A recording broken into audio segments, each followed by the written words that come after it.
Hey guys, tonight we wander through damp stone streets where echoes cling to walls like forgotten whispers. Bologna greets you not with romance or fanfare, but with clatter, with the clop of hooves against cobblestone, with shutters creaking and water dripping steadily from eaves.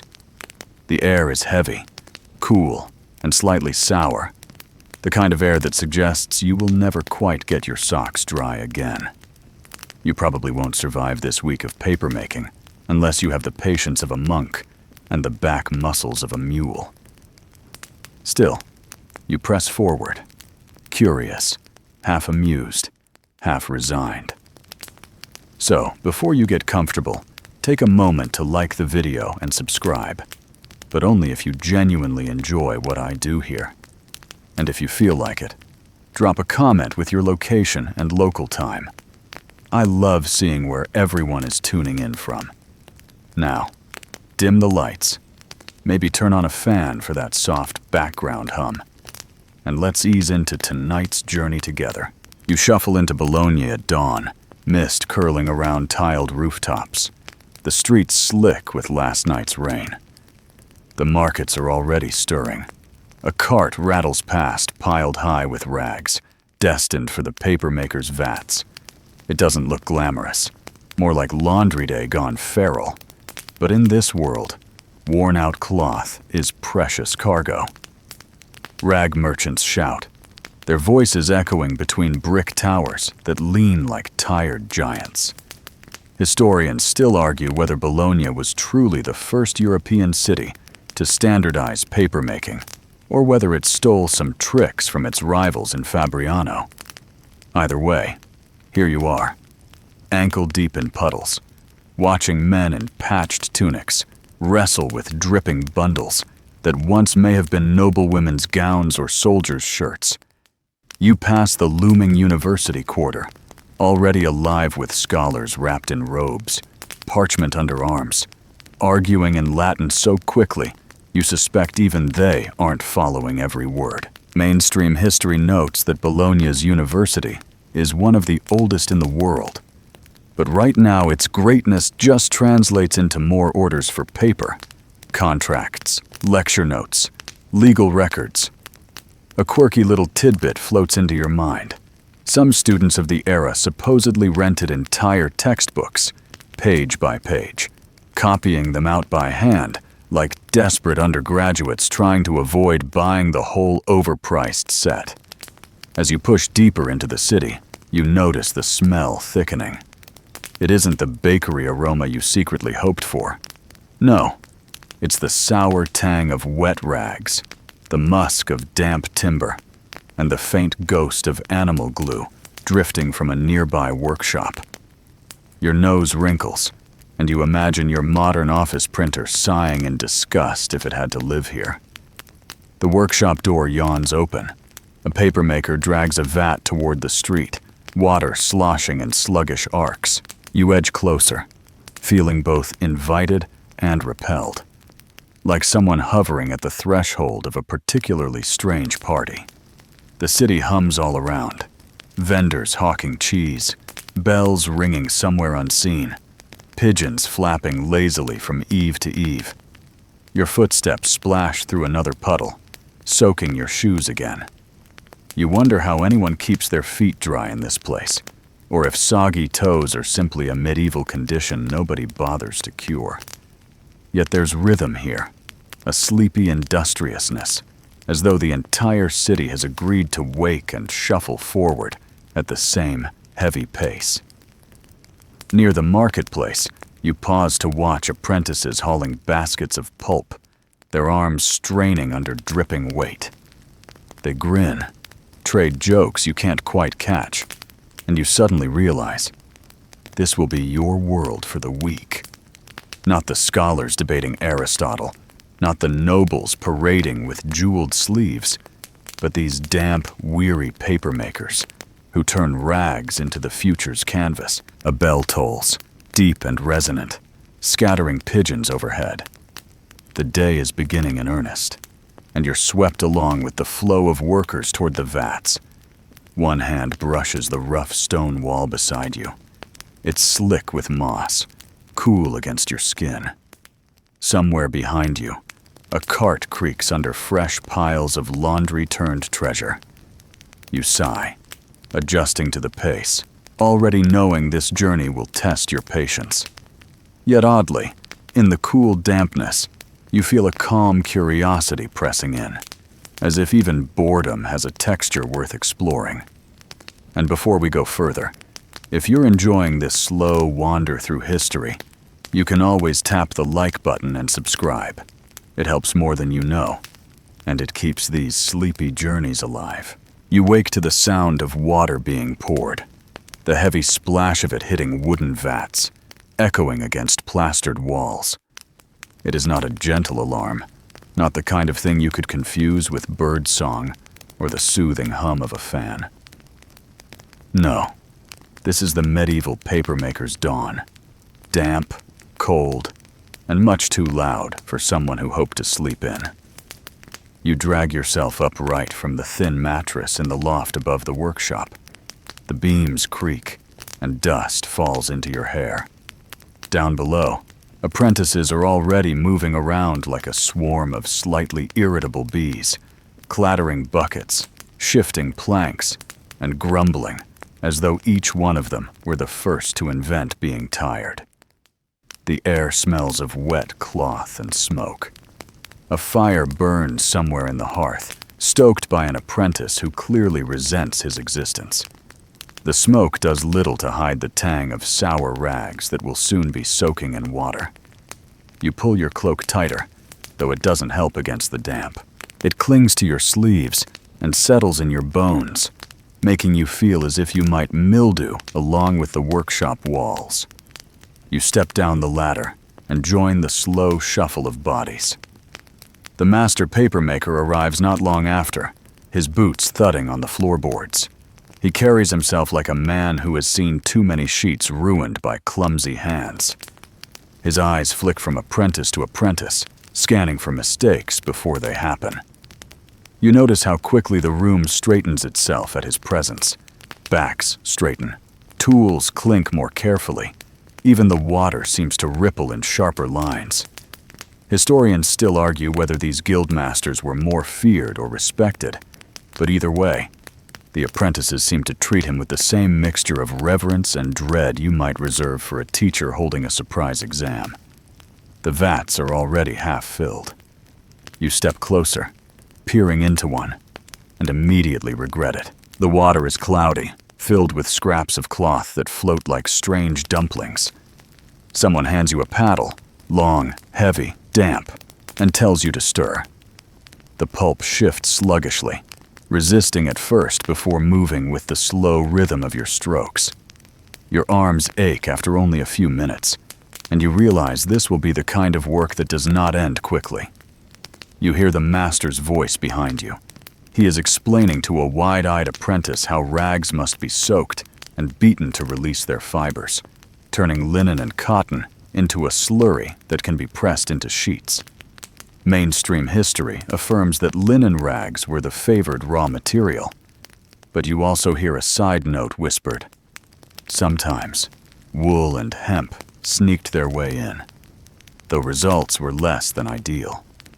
You imagine a wool sheet of paper, fuzzy and thick, and you suppress a smile at the thought of someone centuries ago trying to write poetry on what feels like a sweater. The workshop grows warmer as the morning progresses. Fires roar hotter, feeding heat into the vat room until your cloak feels like a burden. Apprentices peel away layers, sleeves rolled up, skin slick with sweat that mingles with the damp air.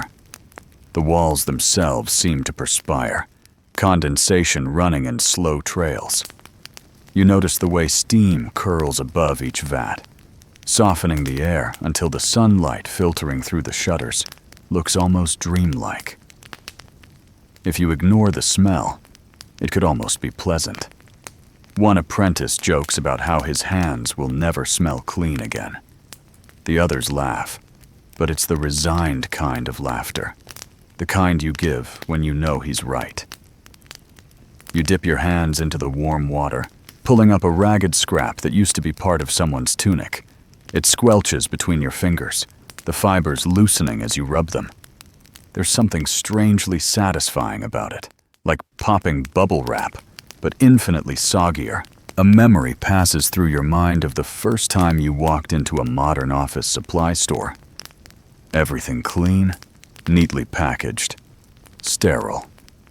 A faint scent of cardboard and fresh ink. Compare that to this. The rags, the dampness, the sweat, the smell of glue and smoke. Paper has never been less romantic, and yet more alive. The apprentices move in rhythms now, practiced and almost graceful. One stirs, another scoops, another carries buckets across the floor. Each action interlocks like gears in a machine, though this machine groans and complains more than hums. You find yourself falling into the rhythm too, your paddle dipping, lifting, circling. It's hypnotic, a kind of wet meditation, broken only by the occasional splash onto your tunic. The master calls for attention. He holds up a scrap of parchment, yellowed and brittle. He explains, with a mix of pride and disdain, that parchment, animal skin, has long been the medium for serious writing. But it is expensive, time-consuming, and not particularly efficient. Paper, he says, is the future. His voice is sure, and you can't help but wonder if he realized just how right he was. A quirky tidbit slips into the morning chatter. One apprentice insists that certain rag merchants secretly sprinkled herbs into their bundles, claiming it made the paper stronger or gave it a sweeter scent. The others laugh at the idea of rosemary-scented lecture notes. Still, you wonder. It wouldn't be the strangest thing humans have ever believed.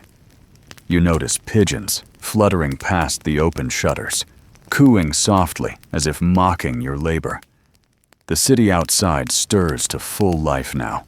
Vendors shouting, bells tolling, horses clattering on cobblestones. The noise blends with the workshop's rhythm until it becomes a background hum, a medieval white noise machine. You find yourself drifting into it, your body working on autopilot, your mind hovering somewhere between waking and sleep. Historians still argue whether Bologna's papermakers truly revolutionized Europe, or if they merely perfected what had already existed elsewhere. You shrug inwardly.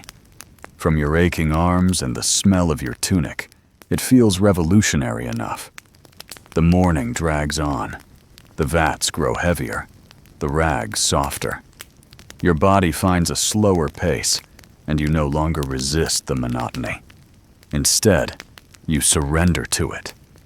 The apprentices are quieter now too, their early chatter drained by labor. Only the steady splash of paddles remains, a lullaby of water and wood.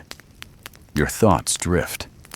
You picture a scholar, centuries from now, scribbling on one of these sheets.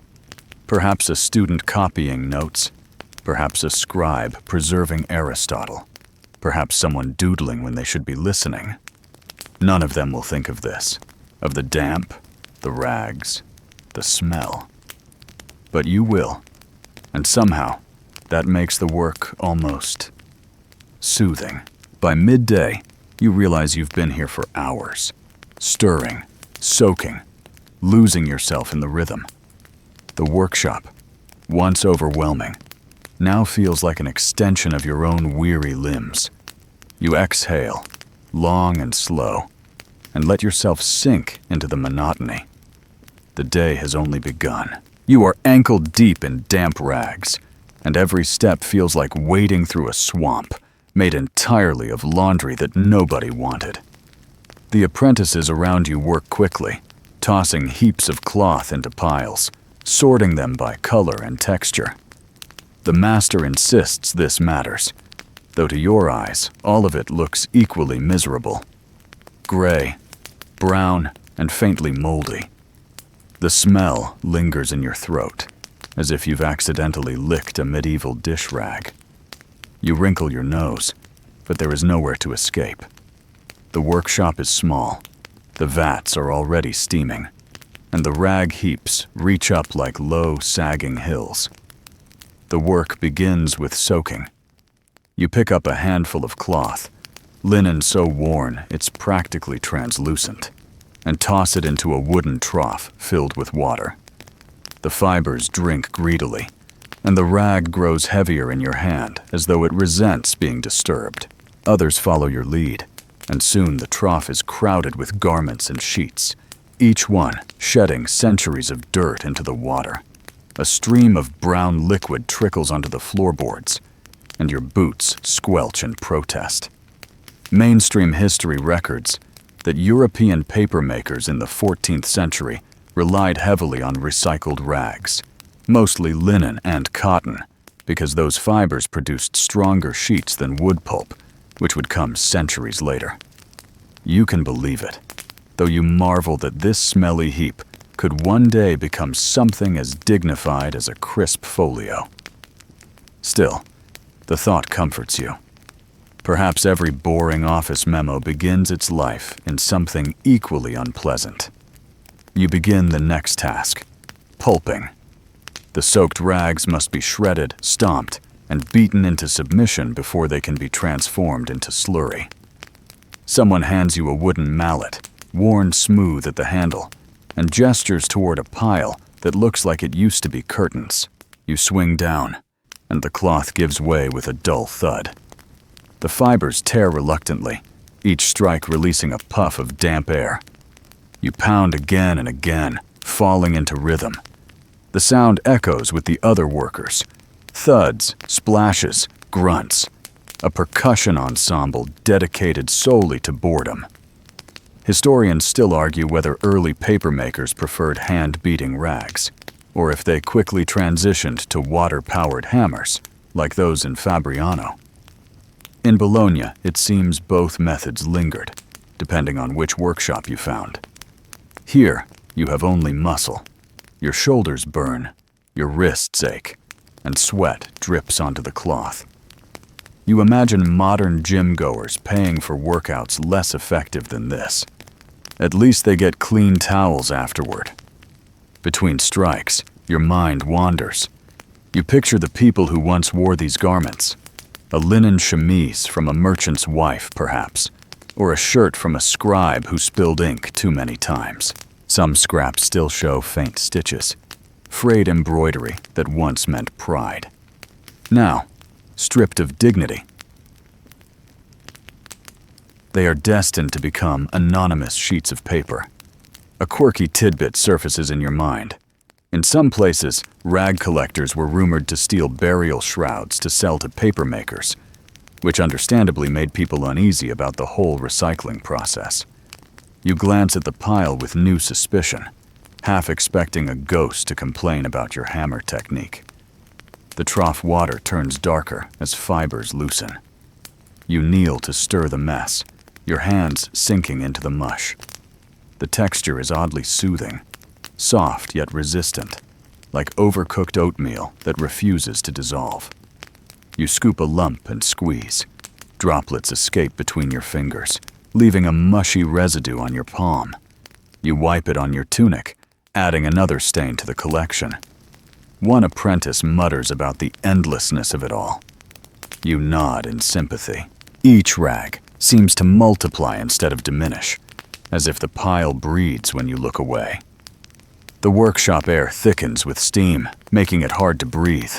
You cough once, twice, earning a sharp glare from the master, who values silence almost as much as accuracy.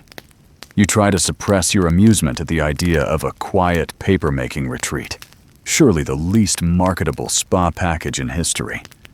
The hours drag, but the rhythm carries you. Lift, strike, tear, stir, squeeze, drop. The repetition numbs your thoughts, lulling you into a state that is both exhausting and strangely peaceful. Outside, the city stirs with livelier sounds. vendors calling, church bells pealing.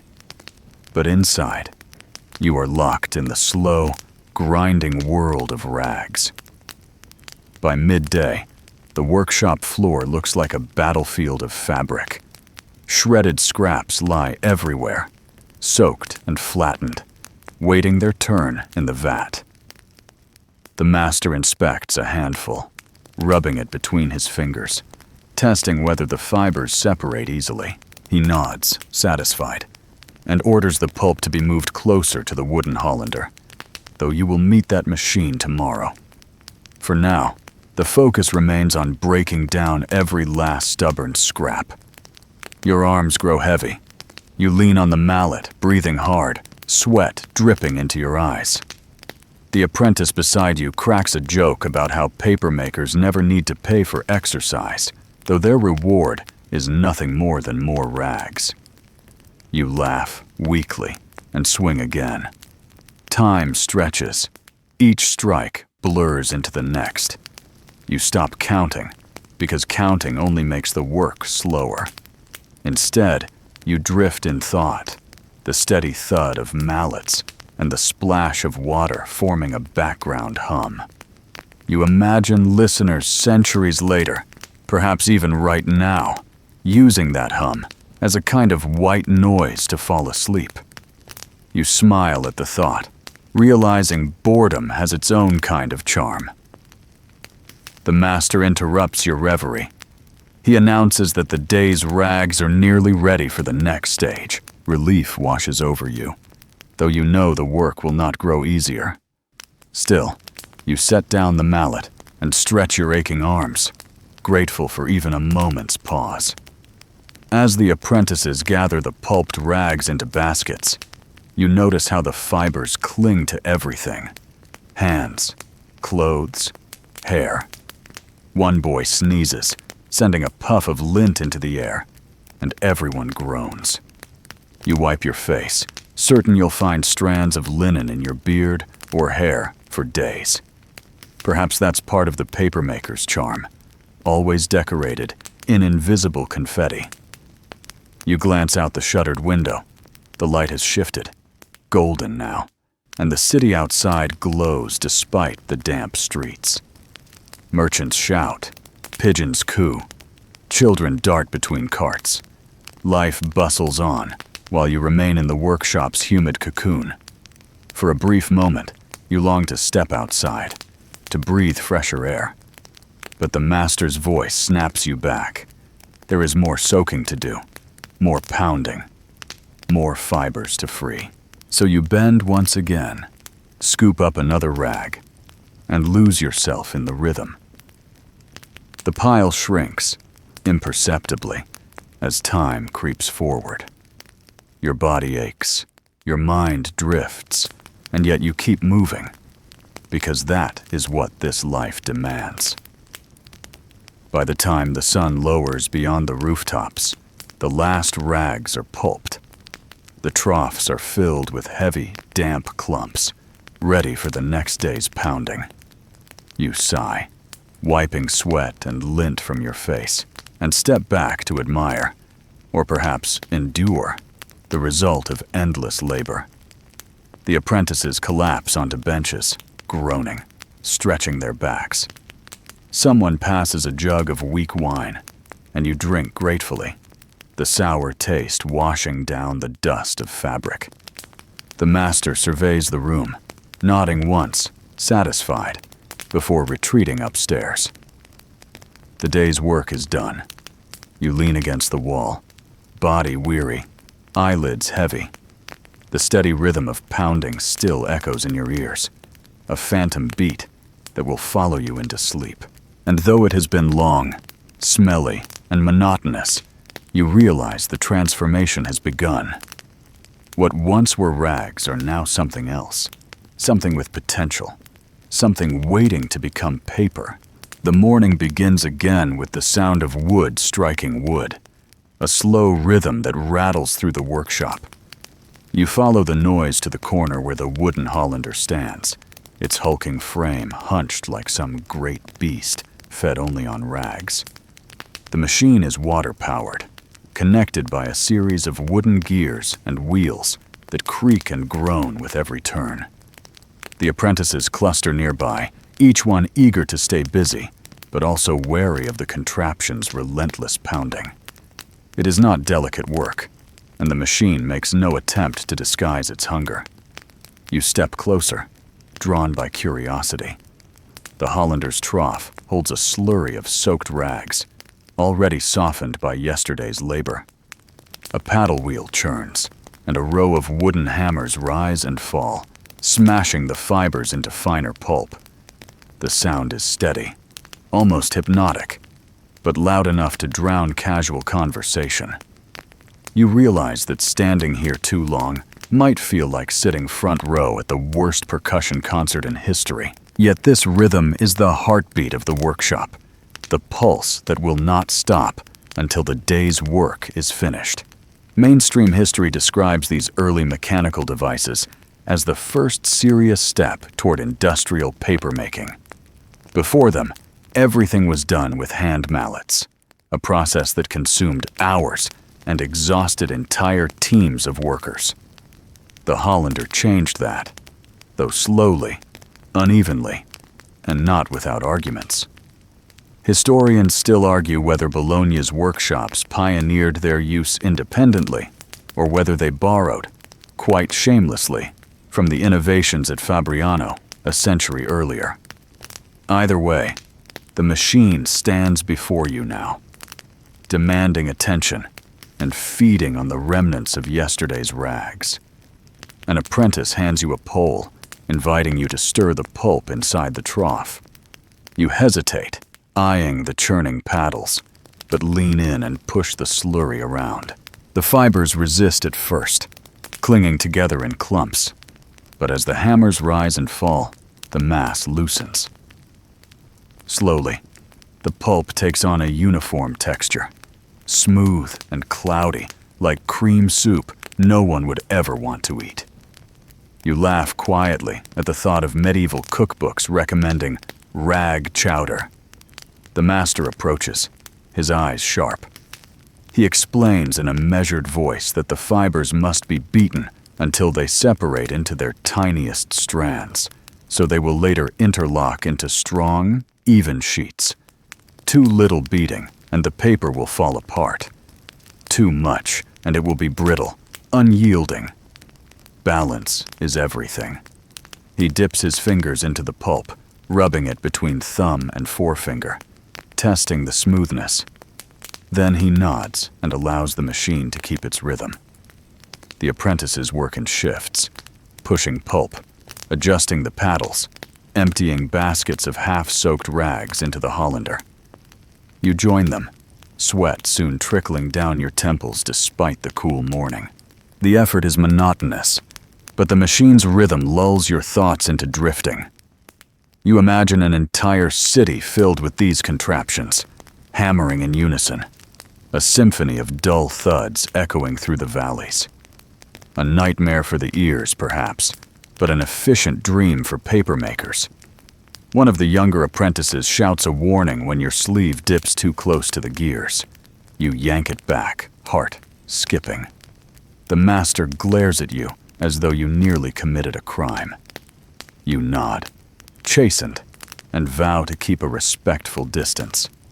The Hollander may not be alive, but it certainly behaves like a creature that would happily chew up more than just rags. The day stretches on. Baskets of pulp are carried from the machine and poured into fresh vats, where the slurry waits for the molds. Each basket drips steadily onto the floorboards, leaving trails of gray water. Your boots are soaked again, squishing with every step, but no one else seems to mind. Perhaps in this trade, squelching shoes are just a fact of life. As you work, you overhear a story from one of the older apprentices. He claims that some papermakers whispered charms into their vats, believing the words would strengthen the fibers and ward off misfortune. Another insists that a certain workshop once kept a lucky stone beside their Hollander, refusing to start work without it. You raise an eyebrow, amused. But then think of how many modern offices keep lucky coffee mugs or mascots on desks. Perhaps not much has changed. Your arms ache from stirring, your ears ring from pounding, yet the hours pass in a blur. Outside, church bells toll the hour. Pigeons scatter from rooftops, and life carries on. But you remain wrapped in the steady monotony of pulp and wood. Occasionally you glance at the master, who seems tireless, moving from apprentice to apprentice with sharp eyes. His pride in the craft is clear, though you suspect it is mixed with a desire for perfection, so intense it leaves little room for comfort. The Hollander groans louder as more rags are fed into it. The sound deepens, vibrating in your chest like distant thunder. You lean back, stretching your sore shoulders, and wonder whether future generations of papermakers complained of hearing loss. No doubt they did, though the guild records rarely mention such things. Instead, they list production numbers, fines, and disputes. What survives in history is the paper itself, not the aches and ringing ears that produced it. You think briefly of parchment again, animal skins scraped, stretched, and dried. Compared to this workshop, parchment might seem cleaner, less noisy. But parchment could not be made in such quantities, nor sold at such prices. Paper was the answer for a growing world. A world of contracts, letters, lectures, sermons. And here you are, sweating through the birth of that answer. By late afternoon, the pulp is fine enough to satisfy even the master. He gestures for the machine to be stopped, and the paddles slow. The hammers fall silent one by one, until the workshop feels strangely empty. The silence hums in your ears, reminding you how loud the pounding truly was. The apprentices sigh in relief, some stretching, others rubbing their arms, as though they too carry the machine's rhythm in their bones. The pulp rests in the vats now, pale and smooth, waiting to be dipped and lifted with mold and decal. That will be the task soon. But for the moment the air is still, and you feel the quiet settle like a blanket. You glance at the fibers floating in their watery bed, marveling that something so unappealing holds the future within it. Sheets upon sheets, still invisible, waiting to emerge. The master finally dismisses the apprentices for the evening. They shuffle toward their lodgings, damp and tired, muttering about food. You follow them out into the streets of Bologna. The air outside is cooler, fresher, scented with wood smoke and bread from nearby ovens. Your body aches, your clothes cling to you, but the freedom of the open street feels like a reward. As the sun sets behind the towers, the sound of the Hollander still rings faintly in your mind. You know tomorrow it will begin again.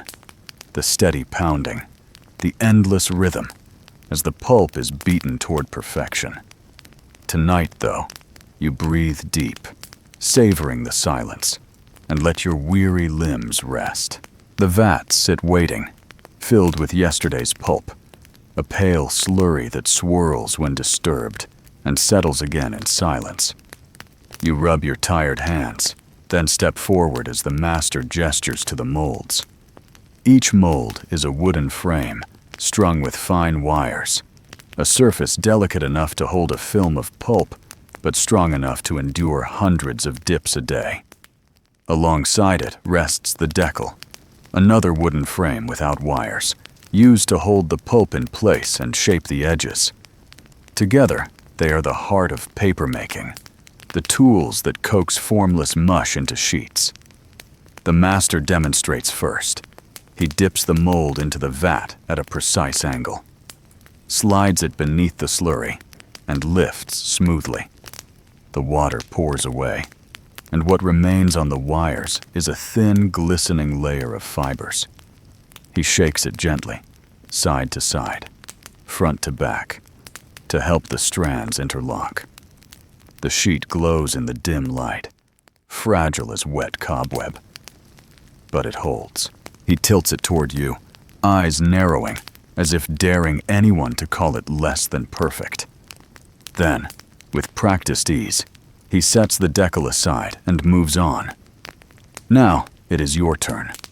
You grip the mold carefully, though it feels heavier than you expected. The vat water is warm, thickened by pulp, and as you lower the mold into it, the resistance surprises you. You try to lift as gracefully as the master did, but water sloshes unevenly, and the pulp clings in clumps. You shake too quickly, splattering your sleeves. The master sighs loudly. The apprentices smirk, clearly amused that someone else is now earning the master's disappointment. You try again, lowering the mold, letting the slurry settle before lifting. This time the sheet forms more evenly, a thin layer shining in the light. You give it the careful shake you were shown, watching the fibers knit together like threads in a web. The master peers over your shoulder, then nods once, the faintest glimmer of approval. Relief washes over you, though your arms already ache from holding the mold steady. Mainstream history tells us that mold and decal work revolutionized how paper could be produced, allowing for more consistent sheets and standardized sizes. It may not sound exciting now, but it was the difference between paper being a luxury and paper becoming common enough to support universities, bureaucracies, and merchants. You think of all the things people would later scribble: love letters, grocery lists, doodles in margins, and how each of those began here, in this vat, on this mold. The apprentices take turns, dipping and shaking, forming a rhythm. Lift, tilt, shake, drain. Each sheet must be just thick enough, just smooth enough, or it will be rejected. The master stalks between vats, offering sharp corrections. You realize quickly that paper is as much about precision as it is about patience. The pulp does not care if you are tired or bored. It will only settle properly if handled exactly right. The floor becomes slick as water drips from molds. Apprentices shout warnings, laugh when someone slips, then resume their work. A pigeon flutters through the open window, landing on a beam overhead. You imagine it watching with judgment, perhaps planning to leave its own mark on the drying sheets later. You almost chuckle aloud, but catch yourself under the master's stern gaze. Historians still argue whether the distinctive chain and line patterns left by the mold's wires were intended for aesthetics, security, or mere practicality. Some claim the designs later evolved into watermarks for authenticity, while others believe they were simply unavoidable byproducts. You run your fingers along a finished sheet, feeling the faint ridges, and wonder if any medieval scribe paused mid-sentence to admire them. The hours stretch. Your shoulders grow heavy, your wrists sore. Yet there is something oddly calming about the repetition. Each sheet appears, fragile and shining, then is carefully transferred onto felt to be pressed. Over and over, the same small miracle. Rags becoming paper. You fall into the rhythm, your movements smoothing with practice, your mistakes fewer. The master still frowns often, but less at you now, and more at the younger apprentices who try to rush. At one point, an apprentice mutters that he once dreamed of being a scholar, not a papermaker. Another teases him, asking if he wanted to drown in Latin instead of pulp. The group laughs, even the master's lips twitching briefly before returning to severity. You smile at the thought. Every sheet you lift may very well become the scholar's parchment substitute, the very thing he once wished to write upon. Fate has a dry sense of humor. A quirky tidbit drifts to you through the chatter. Some claim that unlucky papermakers occasionally sneezed into the vats, leaving cursed sheets behind. You glance nervously at the slurry, half expecting to find a suspicious bubble rising. Still, You keep working, because sneezes or not, the sheets must be made. As the day wears on, the stack of fresh sheets grows taller. They glisten wetly, layered between felts, waiting for pressing. Your arms tremble from fatigue. Your back stiffens. But you find yourself oddly satisfied. Each sheet feels like progress, like a step in a quiet, invisible march toward history. The sunlight through the shutters slants lower, golden and soft. Dust motes drift lazily in the beams, mixing with the damp haze of the workshop. You pause for a moment, watching the light dance across the wet surface of a sheet in your hands. It looks like liquid light, fragile and fleeting. You place it down carefully, as though setting down something alive. The master finally signals the end of the day's mold work. The apprentices sag with relief, shaking their wrists, flexing fingers sore from gripping wood. Buckets of pulp remain, but the vats will wait until tomorrow. For now, the work is done. You step outside into the evening air. Bologna is alive with noise. Vendors closing stalls, children chasing each other across squares, bells chiming the hour. Your clothes are damp, your arms weak, but your mind hums with the rhythm of dipping and shaking. You know tomorrow will bring more of the same, yet you find a quiet comfort in it. The city glows under the fading sun, the rooftops lit like embers. You inhale deeply, the air still tinged with smoke and damp, but fresher than the workshop's breath. For a moment, standing there, you can almost imagine the paper already dry, already filled with words, already carrying pieces of human thought into the future. You sigh, stretch, and turn toward your lodgings. Another day is done, another step in this strange, weary journey. The mold and decal have claimed your muscles, but they have also shown you the fragile beginning of what will become pages. The workshop floor is littered with damp footprints when you arrive the next morning. Sunlight seeps through the shutters in thin, dusty beams, glinting off puddles left behind by yesterday's mold work. The air is heavy with the smell of wet pulp, a mixture of sour laundry and stagnant pond water. You yawn, rub your eyes, and join the other apprentices as the master directs you toward the great wooden press. Today, the soggy stacks must be pressed, flattened, and coaxed toward becoming something usable. The press itself is a hulking structure, all thick beams and iron screws, groaning whenever it is tightened. It looks more like a medieval torture device than a tool for papermaking. You half expect the master to strap someone beneath it for dramatic effect. Instead, he gestures toward the piles of wet sheets that were formed yesterday, still sandwiched between layers of woolen felt. They sit slumped and dripping, resembling nothing so much as giant lasagna, prepared by someone with a very questionable recipe. You and the others begin transferring the stacks to the base of the press. Each layer alternates: sheet, felt, sheet, felt, until the tower reaches waist height. Water runs steadily down the sides, pooling at your boots. The apprentices grunt under the weight, straining their backs as they hoist the damp bundles into place. Your arms feel like they might snap, but you grit your teeth and keep lifting.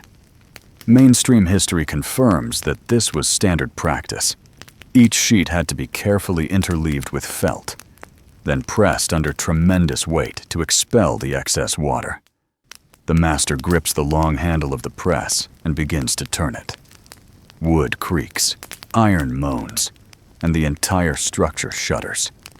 Slowly, steadily, the top beam descends, squeezing the stack beneath it. A stream of cloudy water gushes out, soaking the floor even more. The apprentices cheer half-heartedly, though they know they must repeat this process again and again throughout the day. You press your hands to your lower back, already aching, and sigh. Historians still argue whether presses of this type were adapted from winemaking or from bookbinding. Both trades relied on heavy wooden screws, and it is entirely possible papermakers simply borrowed whatever design they could find. Either way, you are grateful for it.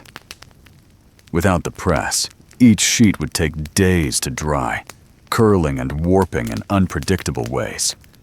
At least here, under the crushing weight, they can begin to resemble something flat, something paper-like. You take your turn at the handle.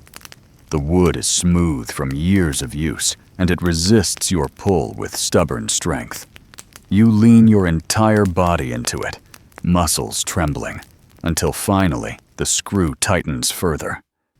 The sound is a low groan, as though the entire building protests this act. Then silence, except for the steady drip of water escaping from the stack. The hours pass in repetition. Load the stack, turn the press, wait, release the pressure, rearrange, press again. It is a routine that grinds the body, but leaves the mind free to wander. You find yourself imagining each soggy sheet's future. Will it hold a legal contract? A merchant's tally? A student's frantic lecture notes? Or perhaps something far stranger, like a grocery list for eels and onions. You chuckle softly at the thought, and one apprentice glances at you as though you've gone mad. The felt layers, soaked and heavy, must be hung up to dry so they can be used again.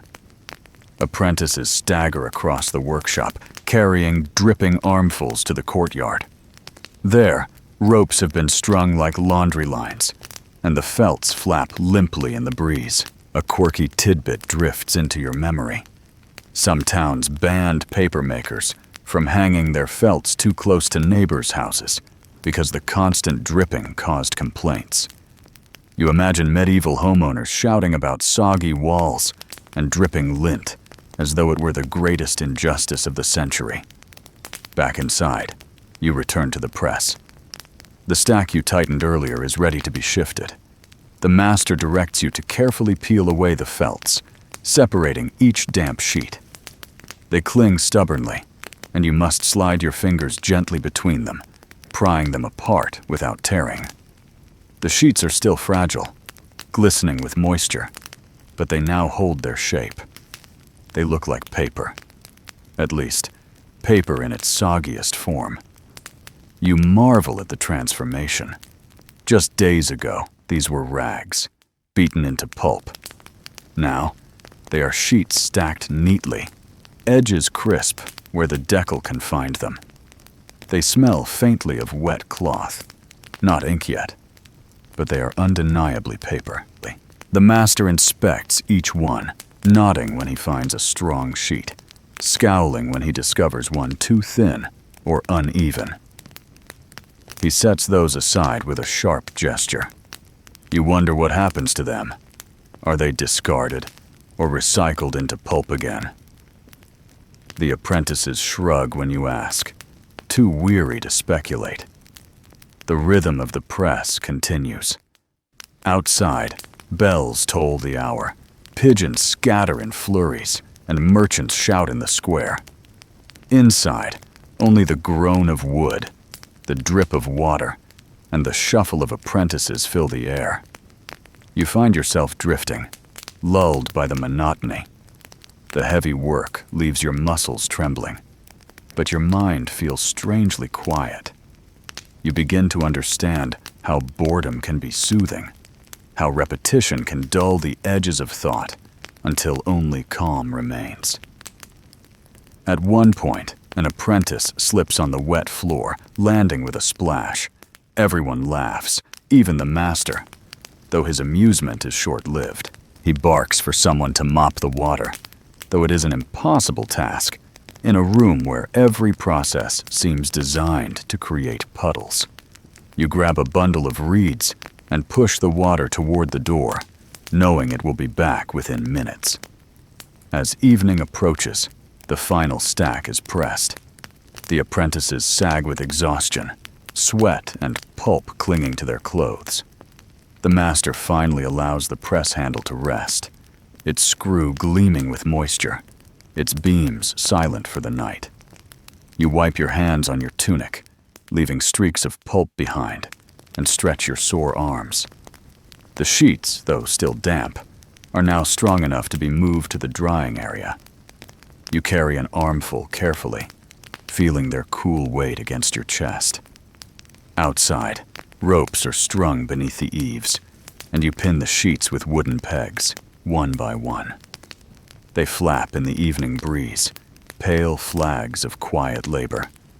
You step back to look at them, proud despite yourself. Historians still argue whether papermakers viewed their work as mere labor or as something closer to art. Standing here, watching the sheets ripple in the fading light, you lean toward art. Perhaps not glamorous art, but art born of patience, repetition, and endurance. Each sheet carries within it hours of pounding, soaking, pressing, a record of invisible effort. The city hums beyond the courtyard. Merchants pack up their stalls, children chase each other through narrow lanes, and bells toll the evening prayer. You lean against the wall, muscles trembling, and breathe deeply. The air smells faintly fresher out here, though the damp clings stubbornly to your skin. The sheets sway gently above you, whispering in the breeze like voices from the future. As the sun sets, you gather with the apprentices over bowls of thin stew, eating quickly, too tired to linger. Conversation is sparse, filled only with muttered complaints about sore backs and wet boots. You nod in agreement, your body aching, yet you feel a quiet satisfaction. The press has done its work, and so have you. When you finally lie down that night, the sound of the press still echoes in your mind. Groaning wood, dripping water, the steady tightening of the screw. It is not music, but it is rhythm. A rhythm that has carried rags closer to becoming something more. You close your eyes, surrendering to sleep, and let the rhythm carry you into dreams. The morning air is damp again, but outside the workshop there is an unusual sight. Ropes stretch from wall to wall across the courtyard, lines upon lines sagging under the weight of hundreds of sheets. The paper hangs like pale laundry, each sheet pinned with care, edges trembling in the faint breeze. You step closer, and the smell greets you, an odd blend of damp cloth, faint glue, and sunshine warming wet fiber. It is not pleasant, not exactly, but it is the smell of progress. The apprentices are already busy. Some climb small ladders to adjust sheets higher up. Others crouch low to keep dogs and children from brushing against the drying paper. The sheets are delicate at this stage, still vulnerable to tearing, wrinkling, or smudging. You reach for one, running your fingertips along the edge, surprised by how cool it feels against your skin. The fibers cling faintly to your touch, as though reluctant to let go of the water that still binds them. The master calls out instructions in a sharp voice. He reminds everyone to keep an eye on the sky, for a sudden rain could ruin the entire day's work. You glance upward, half expecting storm clouds to roll in just for spite. Historians still argue whether papermakers in Bologna preferred open-air drying like this, or used enclosed lofts with heated air. The truth may be both, depending on the season, the wealth of the workshop, and the whims of weather. Here, clearly, the open courtyard serves well enough, though it leaves everyone at the mercy of pigeons. Speaking of pigeons, you hear the familiar flutter and coo above.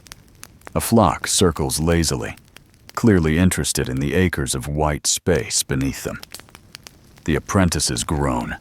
One boy throws a pebble skyward, scaring the birds off for now. You smile to yourself, imagining scholars, centuries later, puzzling over faint brown blotches in their manuscripts, and never realizing they were pigeon signatures. A quirky tidbit floats into memory. In some records, Papermakers were fined for delivering sheets marked with bird droppings, proof that even in the Middle Ages, quality control was enforced with exasperation. You walk the rows slowly, listening to the faint rustle as the sheets shift in the breeze. The sound is soothing, like the whisper of leaves in a summer garden. It lulls your thoughts, calms your weary muscles. The apprentices move steadily, checking each sheet, adjusting pins, smoothing edges. Their movements form a kind of quiet dance, a repetition of gestures that has not changed for centuries. The sun rises higher, and with it comes warmth. Steam rises faintly from the sheets as the water evaporates, curling upward in soft tendrils. You breathe deeply, feeling the dampness lift slowly from the air. Your tunic clings to your back, still damp from yesterday's work, but the sunlight offers a comfort the workshop never does. You tilt your head back, eyes closed for a moment, letting the warmth soak into your skin. Mainstream history notes that Bologna's papermakers supplied much of the growing university's needs, which meant production could not falter. The students demanded pages for notes, professors for lectures, scribes for contracts. Delays in drying could bottleneck the entire operation. You imagine desperate apprentices staring at the sky, praying for sun so they could meet deadlines. In your own way, you share their hope now, eyes scanning the heavens with quiet anxiety. Hours pass. The sheets lighten as water leaves them, their color shifting from grayish translucence to a soft, steady white. You lift one gently and find it stronger now, firm enough to hold its own weight. You marvel again at the transformation, rags to pulp, pulp to sheet, sheet to page. The cycle feels both endless and miraculous, and you are caught between boredom and wonder. The apprentices gossip quietly as they work. One mentions that thieves sometimes stole drying sheets straight from the lines, selling them to scribes at a discount. Another swears that once a goat wandered into the courtyard and ate half a stack, leaving the master red-faced and furious. You laugh softly, picturing medieval goats snacking on history. Perhaps some missing fragment of Aristotle owes its absence not to fire or neglect, but to a hungry animal with no respect for scholarship. The day grows hotter. Sweat runs down your temples, and the courtyard shimmers with heat. You fan yourself with a stray scrap of felt, watching the light gleam across the hanging sheets. They look almost like banners, silent heralds of work done in obscurity. No trumpets announce them, no crowds cheer. Yet these humble rectangles will outlast the laborers who make them. Historians still argue whether Bologna exported large amounts of paper in these years, or whether most stayed within the city to feed its insatiable university. You wonder where these very sheets might travel. To Venice? To Paris? To some dusty archive centuries later? You glance at one fluttering gently and imagine it carrying poetry, or perhaps nothing more than a list of debts. Both are equally possible, and both are equally part of history. By late afternoon, the first batches are ready to be gathered. The apprentices move carefully along the lines, unpinning sheets and stacking them neatly. You join in, sliding your fingers beneath the dry paper, marveling at its texture. It feels crisp now, light yet sturdy. You lift it to your nose and sniff, then regret the decision immediately. The faint odor of rags lingers still, though softened by sun and air. You sneeze, earning a laugh from the boy beside you. He mutters something about cursed sheets again, and you both chuckle. The master inspects the stacks, tapping edges, frowning at curled corners. He sets aside any sheet with flaws, consigning them to recycling or waste. His standards are ruthless, yet you see the pride in his eyes as he surveys the growing piles of finished paper. This is his art, his craft, his life's rhythm. The sun lowers, and the courtyard glows golden. The ropes, now bare in places, sag gently, dripping only with the last remnants of moisture. You stand quietly, gazing at the stacks of paper, and feel a strange satisfaction.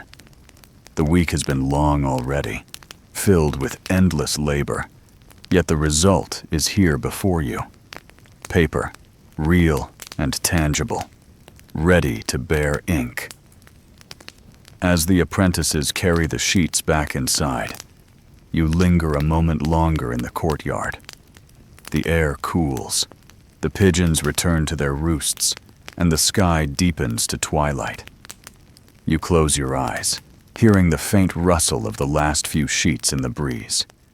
The sound is gentle, almost like a lullaby, a reminder that even monotony can hold beauty. You follow the others inside, your arms loaded with stacks, your back aching. The master nods curtly, dismissing the day's work. The apprentices scatter toward food and rest, muttering about sore muscles and blistered fingers. You join them, too tired to speak, but inwardly you feel calmer than you have in days. When you lie down that night, the image of fluttering sheets fills your mind. Pale banners in the sun, whispering softly, promising futures yet unwritten. You drift into sleep with that vision, carried on the breeze of history. The vats have been emptied and cleaned, but today a new smell fills the workshop. It is sharp, sour, and faintly sweet all at once, clinging to the walls and curling in your nostrils.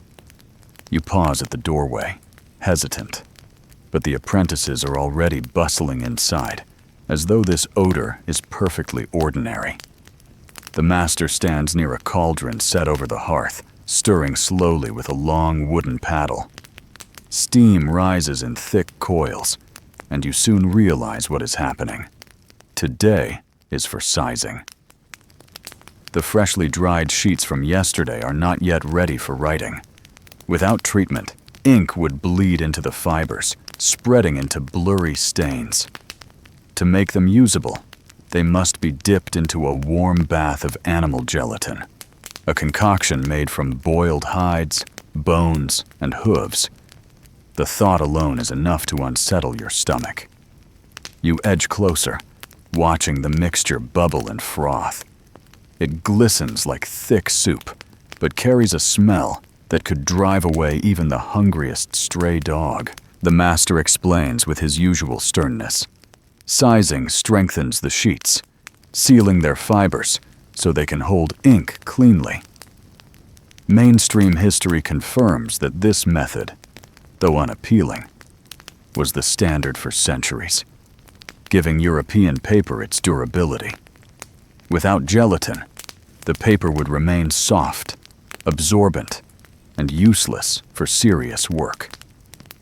You nod in understanding, though you cannot help but wonder who first looked at a bubbling pot of boiled hooves and thought, yes, let us dip our paper in this. The apprentices begin carrying stacks of dried sheets to the cauldron. Each one must be dipped carefully, submerged just long enough to absorb the gelatin without falling apart. You take your turn, gripping a sheet delicately at the corners. The paper feels firm, yet fragile, like a thin cracker that might dissolve if handled too roughly. You lower it into the vat, the warm liquid lapping over your fingers. The smell intensifies, and you fight the urge to wrinkle your nose. Slowly, you lift the sheet again, watching the excess drip back into the cauldron in long, sticky trails. You lay the sheet across a board, smoothing it gently to dry.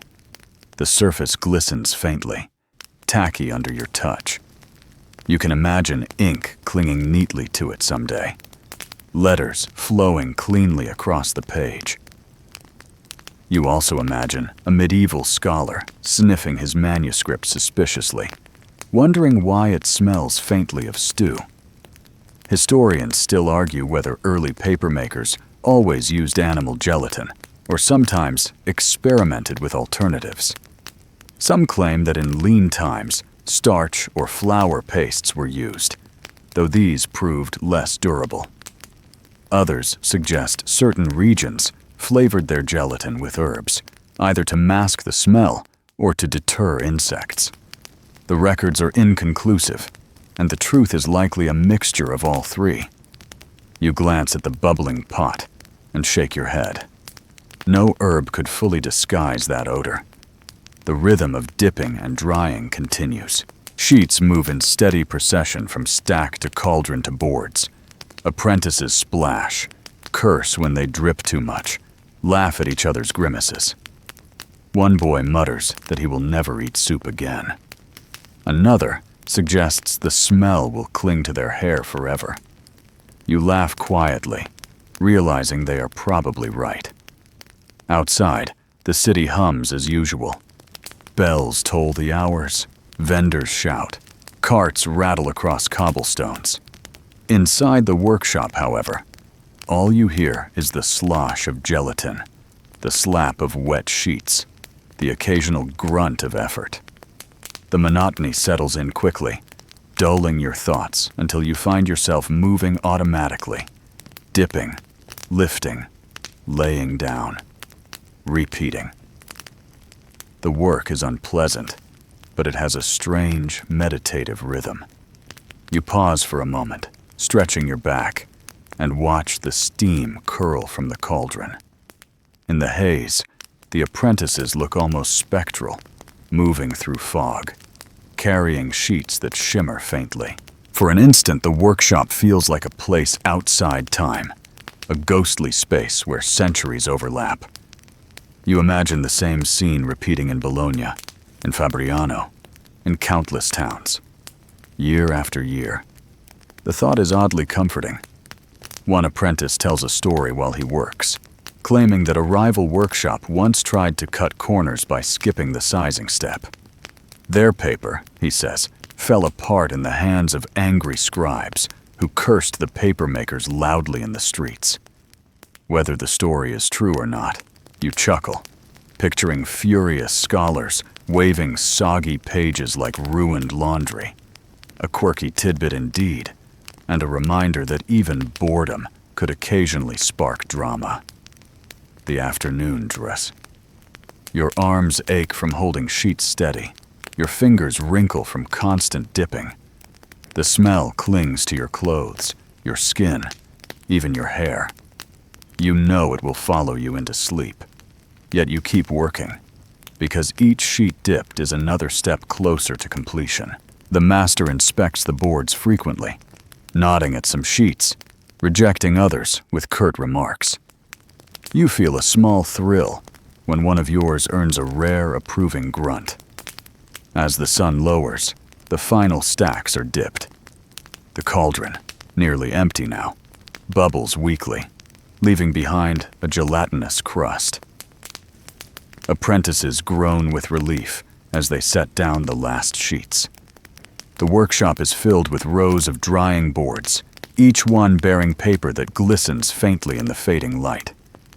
The smell is overwhelming, but the sight is strangely beautiful. Dozens of sheets lined up like pale mirrors, reflecting the day's effort. You step outside into the cooler air, grateful to leave the odor behind. The streets are quieter now, shadows lengthening across the cobblestones. Merchants pack up their stalls. Children chase each other home. Bells ring out the evening prayer. You breathe deeply, savoring the relative freshness, though the scent of gelatin still clings stubbornly to your hands. You rub them on your tunic, but it does little good. Mainstream history often glosses over this part of papermaking, preferring to celebrate the more romantic image of scribes and scholars. Yet standing here, you realize the truth. Every manuscript, every letter, every scrap of medieval paper carried the memory of this day, of this smell, of this labor. Ink may hide the scent, but the work behind it never fades. As darkness settles, you retreat to your lodging. The apprentices eat quickly, muttering complaints about the smell, joking that no one will want to sit near them at tomorrow's festival. You laugh along, though your body aches and your nose still rebels. You collapse onto your pallet, too tired to care. When you close your eyes, the scent lingers. You dream of cauldrons bubbling, sheets dripping, pigeons circling overhead. Even in sleep, the day clings to you. Yet beneath the discomfort, there is a quiet pride. The sheets are stronger now, ready for words, ready for history. And though no one will ever think of you when they read those words, you know you were here. You dipped, you lifted, you endured. The workshop is quieter today, though the air is no less heavy. The smell of gelatin still clings faintly to the walls, but the focus now shifts to a different task. The sized sheets, stiffened and dry, are gathered in neat stacks on wooden boards. They no longer glisten with moisture, but they are rough to the touch. Their surface is uneven, grainy, and imperfect. If they are to serve scribes, scholars, or artists, they must be smoothed, polished, and made ready for ink and brush. You follow the apprentices to a table where rounded stones lie in a row. They are river stones, polished by centuries of water, heavy enough to press firmly but smooth enough not to tear the sheets. Each apprentice takes one in hand, sets a sheet before him, and begins to rub in slow, steady circles. The sound is soft, a faint scraping that grows rhythmic in the still room. You pick up a stone yourself, its surface cool against your palm, and begin. At first, the motion feels awkward. The paper shifts under your hand, sliding slightly as you press the stone across it. The master shows you how to hold the sheet firm with one hand while moving the stone with the other. He insists on steady pressure, enough to compress the fibers, but not so much that the sheet creases. You nod and adjust, soon mending the rhythm. Press, circle, slide, repeat. The surface slowly grows smoother beneath your touch, the rough grain fading to a dull sheen. Mainstream history notes that papermakers across Europe used stones or even bone tools to polish sheets, a step that required patience and no small amount of arm strength. Without polishing, pens would snag, ink would blot, and readers would curse the makers. You glance at your arm, already tiring, and realize why scribes prized smooth paper so dearly. A page that resists ink is no small annoyance when you spend hours copying lines in cramped script. The apprentices chatter as they work, trading jokes in weary voices. One teases another for polishing too quickly, pointing out a visible rough patch. The accused groans and starts over. You smirk, realizing that perfection here is demanded in the smallest of details. The master hovers, checking surfaces with sharp eyes, tapping stones against rough patches, and reminding everyone that careless work now will shame the workshop later. Historians still argue whether polishing was always done by apprentices, or if masters themselves sometimes finished sheets for their most important clients. Some records suggest that paper destined for illuminated manuscripts or contracts for nobles received special attention. Others insist that the hierarchy of labor left this tedious work firmly in the hands of the younger, less experienced. You look down at your aching wrist and decide the scholars can keep arguing. Whoever did it, the work was exhausting. You pause briefly, flexing your hand, then press the stone again. The sheet beneath your fingers feels firmer now, more like the paper you recognize from modern life. It no longer crumbles slightly at the edges, no longer scratches against your skin. You hold it up to the light streaming through the shutter, admiring the faint watermark lines left by the mold. They shimmer subtly, an unintentional beauty created by the craft itself. You smile, realizing that even in something as dull as smoothing paper, beauty still manages to slip through. A quirky tidbit surfaces from one of the apprentices. He claims some papermakers whispered charms while polishing, believing the stones could transfer fortune into the sheets. Another insists he once saw a sheet polished so much that it reflected a man's face like a mirror. The others laugh, dismissing it as exaggeration, but you cannot help but wonder how much truth lingers behind such stories. Perhaps not mirror perfect, but the faint sheen beneath your stone does glimmer. Like water. The hours crawl by. Your shoulders stiffen.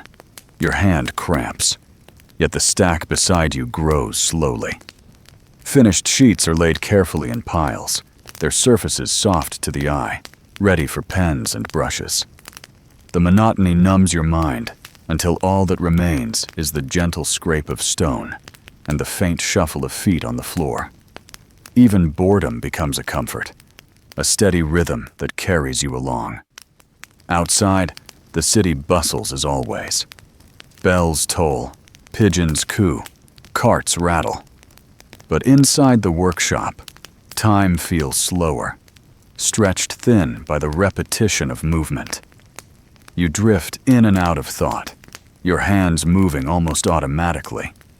The world shrinks to the weight of the stone, the texture of the sheet, the circle, the press, the slide. The master calls for a pause. Apprentices stretch, groaning, rubbing their arms. A jug of watered wine is passed around, and you drink gratefully, the sour taste refreshing against the dryness in your throat. For a few minutes, conversation livens, jokes exchanged, stories told. One boy insists that polishing stones stolen from sacred rivers make better paper. Another mutters that if it were true, their sheets would be holy by now. Laughter ripples through the group, easing the weight of fatigue. Then the master signals, and the work resumes. Stones press, sheets smooth, and the rhythm settles again. You fall back into the pattern, your body aching, but your mind oddly peaceful. The faint sheen spreads across each sheet, a small, quiet triumph repeated dozens of times. By late afternoon, the stacks of polished sheets gleam softly in the fading light. The master inspects them, running his fingers over the surfaces, nodding in approval more often than not. He sets aside only a few flawed ones to be reworked or discarded. The apprentices exhale in relief, their efforts rewarded by his rare satisfaction. You gather your tools, placing the stones back in their row. Your hand trembles slightly from the day's labor, your wrist sore, but you feel an odd pride. The sheets now look ready for words, for drawings, for ideas. They no longer resemble the rough, rag-borne material of days past. They are paper, smooth and shining, worthy of carrying history. Outside, the sun sets. The courtyard glows golden, pigeons fluttering to their roosts. You step into the cool air, inhaling deeply, grateful for the freshness after hours indoors. The city hums softly, merchants closing shops, voices drifting across the square. You carry with you the faint rhythm of stone against sheet, a sound that lingers in your ears like a gentle whisper. That night, as you lie on your pallet, your arm throbs with exhaustion. Yet when you close your eyes, you see again the polished sheets, shimmering faintly in the light. You hear the scrape of stone, the murmur of apprentices, the steady rhythm of work. You smile faintly, realizing boredom has become its own lullaby, soothing in its endless repetition. The workshop begins its day in silence, broken only by the shuffle of apprentices carrying stacks of finished paper. The smell of gelatin has faded, and the scraping of stones is gone. Today's task is simpler in action, though no less important in meaning. Counting and stacking. The master insists that every sheet must be accounted for, tallied, and bundled into reams. You follow the others to the long table, where piles of polished sheets wait, their pale surfaces glowing softly in the morning light. The master clears his throat and begins to explain. A ream, in this place and time, does not always mean exactly what it means in yours. Mainstream history notes that medieval papermakers often bundled sheets in counts that varied, sometimes 480, sometimes 100, sometimes more or less depending on local tradition. Precision mattered less than agreement. Buyers wanted consistency, but papermakers knew how to stretch numbers when profit demanded. You grin faintly, realizing medieval office supply tricks were not so different from modern packaging. You take your seat at the table, a stack before you, and begin to count. The sheets slide smoothly against each other, whispering faintly as they shift. 1, 2, 3. Your voice murmurs the numbers under your breath. The apprentices around you do the same, low chants blending into a soft drone. The sound is hypnotic, almost like monks in a cloister reciting prayers. Yet instead of scripture, you pray to the gods of consistency, begging not to lose count halfway through. You do lose count halfway through. Everyone does. A laugh ripples through the apprentices as one groans, starting over. The master frowns, unimpressed. You sigh and begin again, slower this time, careful not to let your mind wander. Still, boredom creeps in, and soon you are daydreaming while your lips move. The numbers run together, blending into nothing. You shake your head, blinking back focus, and press onward. Stacks rise steadily on the table. Each bundle is tied with thin cords, edges tapped straight with careful hands. The piles grow taller, neat as soldiers standing in rows. You lift one and feel the weight, surprisingly heavy for something so thin.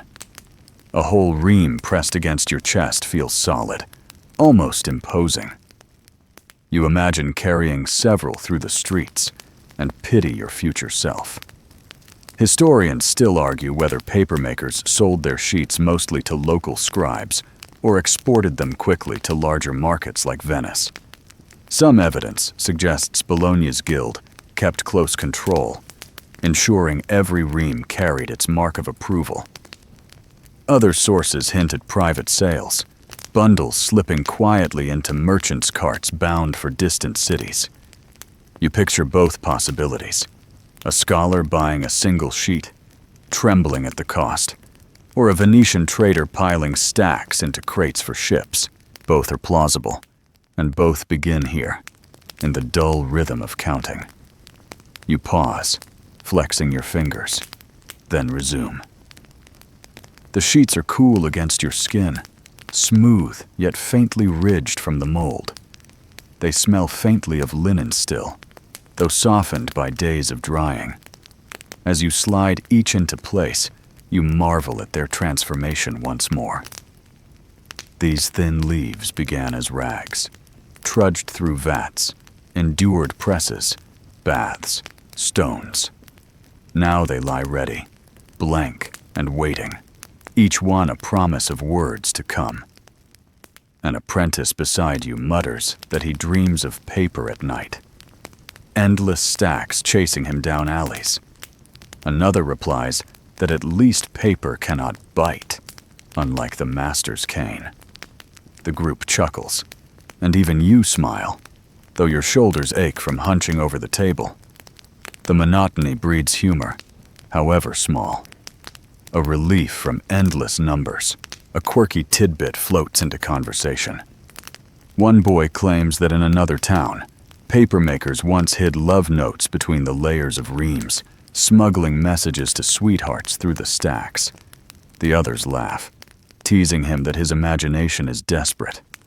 Still, you glance at the bundles and wonder.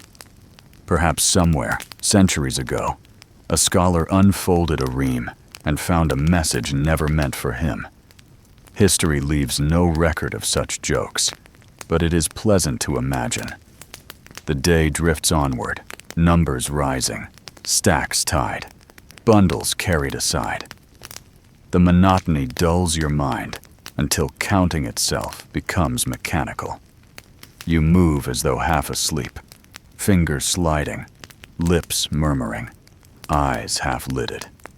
Outside, the city bustles, but you hear only the soft shuffle of sheets, the occasional sigh of frustration, the drone of numbers. The master circles the room, checking bundles, ensuring cords are tied tight and edges neat. He scolds an apprentice for leaving a crooked stack, demands it be redone. His standards remain sharp, even in such dull labor. You cannot help but respect his relentlessness, though you also wonder how many times he has endured this same endless counting. By late afternoon, the table is covered in neat towers. Bundles lie stacked on the floor, tied and ready for storage or sale. The master counts them again himself, his fingers moving quickly, eyes sharp. He tallies the total aloud, scratching figures into a ledger. His handwriting is precise, each stroke firm. You watch silently, realizing this record may survive longer than any apprentice's memory of the day. Mainstream history often highlights great inventions, grand battles, or famous scholars. Yet here, in the quiet monotony of counting paper, you feel the pulse of history just as strong. Without these stacks, without this dull precision, the scholars could not write. Merchants could not record. Priests could not preach in writing. Great events rest on small, boring shoulders. You sigh, amused at the thought, and return to tying another bundle. As the sun lowers, shadows stretch across the floor. The apprentices slump with fatigue, rubbing their eyes, stretching stiff fingers. The master finally waves his hand, dismissing the day's labor. Relief ripples through the room. Bundles are stacked neatly in a corner, tied and tall, waiting for tomorrow's inspection. You step outside into the evening air. The city glows golden, pigeons settling on rooftops, bells ringing faintly. Your back aches, your head feels stuffed with numbers, but you breathe more freely under the open sky. The courtyard hums with quieter sounds, merchants closing shops, neighbors calling to each other.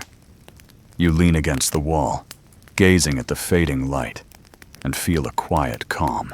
Later, in your lodging, you eat your supper of bread and stew in silence. The apprentices joke half-heartedly, too tired for more. You stretch out on your pallet, eyelids heavy, body sore. As you drift toward sleep, numbers echo faintly in your mind. Endless counts whispered like a lullaby. Bundles rise in your dreams, towers of paper stacked high, carrying history into the future. And though it was the dullest day yet, you realize it was also one of the most important. Without counting, without stacking, without the quiet rhythm of order, the paper would be chaos. Tomorrow will bring new work, but tonight, you surrender to the numbers, letting them fade into sleep. The workshop begins its day in silence, broken only by the shuffle of apprentices carrying stacks of finished paper. The smell of gelatin has faded, and the scraping of stones is gone. Today's task is simpler in action, though no less important in meaning, counting and stacking. The master insists that every sheet must be accounted for, tallied, and bundled into reams. You follow the others to the long table where piles of polished sheets wait, their pale surfaces glowing softly in the morning light. The master clears his throat and begins to explain. A ream in this place and time does not always mean exactly what it means in yours. Mainstream history notes that medieval papermakers often bundled sheets in counts that varied, sometimes 480, sometimes kiton, sometimes at more or less, depending on local tradition. Precision mattered less than agreement. Buyers wanted consistency, but papermakers knew how to stretch numbers when profit demanded. You grin faintly, realizing medieval office supply tricks were not so different from modern packaging. You take your seat at the table, a stack before you, and begin to count.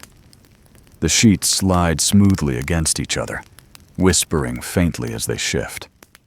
1, 2, 3. Your voice murmurs the numbers under your breath. The apprentices around you do the same, low chants blending into a soft drone. The sound is hypnotic, almost like monks in a cloister reciting prayers.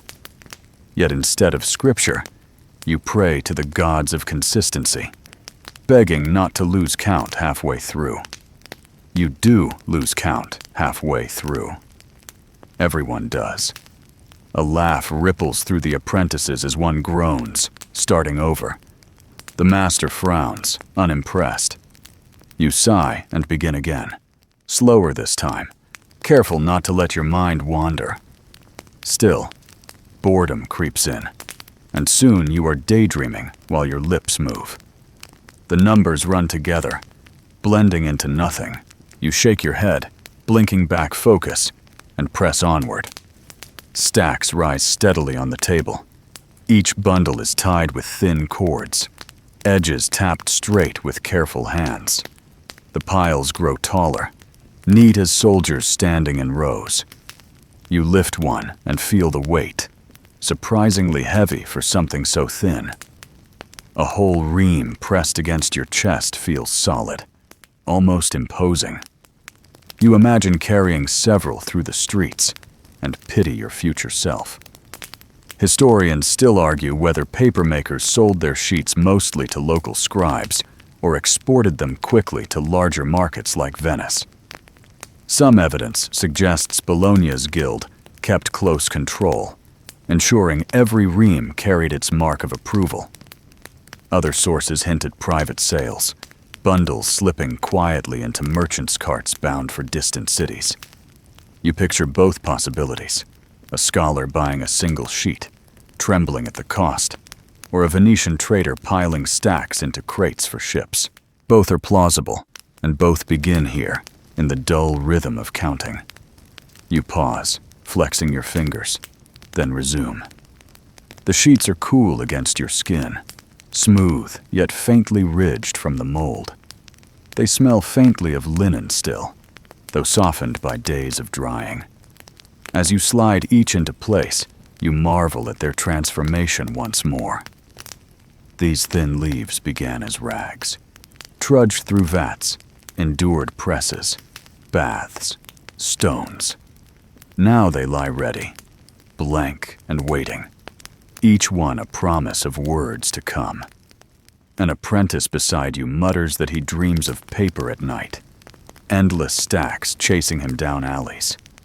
Another replies that at least paper cannot bite, unlike the master's cane. The group chuckles, and even you smile, though your shoulders ache from hunching over the table. The monotony breeds humor, however small. A relief from endless numbers. A quirky tidbit floats into conversation. One boy claims that in another town, papermakers once hid love notes between the layers of reams, smuggling messages to sweethearts through the stacks. The others laugh, teasing him that his imagination is desperate. Still, you glance at the bundles and wonder. Perhaps somewhere, centuries ago, a scholar unfolded a ream and found a message never meant for him. History leaves no record of such jokes, but it is pleasant to imagine. The day drifts onward, numbers rising, stacks tied, bundles carried aside. The monotony dulls your mind until counting itself becomes mechanical. You move as though half asleep, fingers sliding, lips murmuring, eyes half-lidded. Outside, the city bustles, but you hear only the soft shuffle of sheets, the occasional sigh of frustration, the drone of numbers. The master circles the room, checking bundles, ensuring cords are tied tight and edges neat. He scolds an apprentice for leaving a crooked stack, demands it be redone. His standards remain sharp, even in such dull labor. You cannot help but respect his relentlessness, though you also wonder how many times he has endured this same endless counting. By late afternoon, the table is covered in neat towers. Bundles lie stacked on the floor, tied and ready for storage or sale. The master counts them again himself, his fingers moving quickly, eyes sharp. He tallies the total aloud, scratching figures into a ledger. His handwriting is precise, each stroke firm. You watch silently, realizing this record may survive longer than any apprentice's memory of the day. Mainstream history often highlights great inventions, grand battles, or famous scholars. Yet here, in the quiet monotony of counting paper, you feel the pulse of history just as strong. Without these stacks, without this dull precision, the scholars could not write, merchants could not record, priests could not preach in writing. Great events rest on small, boring shoulders. You sigh, amused at the thought, and return to tying another bundle. As the sun lowers, shadows stretch across the floor. The apprentices slump with fatigue, rubbing their eyes, stretching stiff fingers. The master finally waves his hand, dismissing the day's labor. Relief ripples through the room. Bundles are stacked neatly in a corner, tied and tall, waiting for tomorrow's inspection. You step outside into the evening air. The city glows golden, pigeons settling on rooftops, bells ringing faintly. Your back aches, your head feels stuffed with numbers, but you breathe more freely under the open sky. The courtyard hums with quieter sounds, merchants closing shops, neighbors calling to each other. You lean against the wall, gazing at the fading light, and feel a quiet calm. Later, in your lodging, you eat your supper of bread and stew in silence. The apprentices joke half-heartedly, too tired for more. You stretch out on your pallet, eyelids heavy, body sore. As you drift toward sleep, numbers echo faintly in your mind. Endless counts whispered like a lullaby. Bundles rise in your dreams, towers of paper stacked high, carrying history into the future. And though it was the dullest day yet, you realize it was also one of the most important. Without counting, without stacking, without the quiet rhythm of order, the paper would be chaos. Tomorrow will bring new work, but tonight, you surrender to the numbers, letting them fade into sleep. The bundles stamped by the guild are stacked neatly near the door when you arrive the next morning. The master stands beside them with arms crossed, his expression set in determination. Today, he announces, the paper is leaving the workshop. It must be delivered to the university quarter, where scholars wait impatiently for fresh sheets. The apprentices groan quietly, already imagining the weight of the reams on their backs. You sigh as well, though part of you feels curious. At last, you will see where this paper truly belongs. The bundles are heavy, tied with cords that dig into your palms as you lift. You stagger under the weight, the stack pressing against your chest, threatening to topple if you lose balance. The apprentices form a small procession, each carrying their share, with the master leading like a stern commander. The streets of Bologna stretch ahead, narrow and winding, already crowded despite the early hour. Merchants shout, carts rattle, dogs bark, pigeons scatter, and you thread carefully through it all, praying not to trip. The university quarter lies to the east, a cluster of buildings known across Europe. Mainstream history records. Bologna's university as one of the oldest, a place where law and philosophy drew students from every corner of the continent. Here, knowledge thrived, though often noisily. As you approach, the sound of argument reaches your ears, voices raised in Latin, quick and heated, spilling from open windows. Students cluster in groups along the street, debating furiously, their robes flapping like wings. You catch only fragments of words, but the tone is unmistakable. Every one of them is certain he is right. The apprentices groan as they shift their bundles, bumping past scholars who barely notice them. You stagger along, clutching your stack tightly, trying not to drop a single sheet. The scholars brush past, their noses in the air, eyes fixed on their conversations. You cannot help but smile faintly at the sight. Here is the other side of the work, the demand that fuels the labor. Without these loud, insistent scholars, perhaps papermakers would not exist at all. Historians still argue whether Bologna's students paid directly for paper or if professors supplied it for lectures. Some suggest a mixture of both, with wealthier students purchasing full reams, while poorer ones copied borrowed pages. The truth remains uncertain, but the demand was undeniable. Every argument shouted in the street, every lecture held in crowded halls, required paper to capture it. You follow the master into one of the halls, where a professor waits. His robe is patched, but his expression sharp. He eyes the bundles with the hunger of a man who has been waiting too long. The master bows slightly, then gestures for the apprentices to set the stacks upon a table. You lower yours gratefully, arms trembling from the weight. The professor unties a bundle, lifts a sheet, and holds it to the light. His fingers trace the watermark, his eyes narrow, and then he nods with satisfaction. At once, the students crowd forward, voices clamoring. The professor silences them with a glare, then begins handing out sheets one by one. The students snatch them eagerly, clutching them as though they were gold. Some immediately begin writing, quills scratching furiously, ink pooling in hurried strokes. Others hold the sheets close, waiting for lectures to begin. You watch in quiet fascination as the blank paper transforms in seconds into lines of cramped Latin. A quirky tidbit drifts into your memory. Some students rented sheets by the page, copying texts before returning them. The practice was said to create a kind of medieval library sharing system, though less organized and far noisier.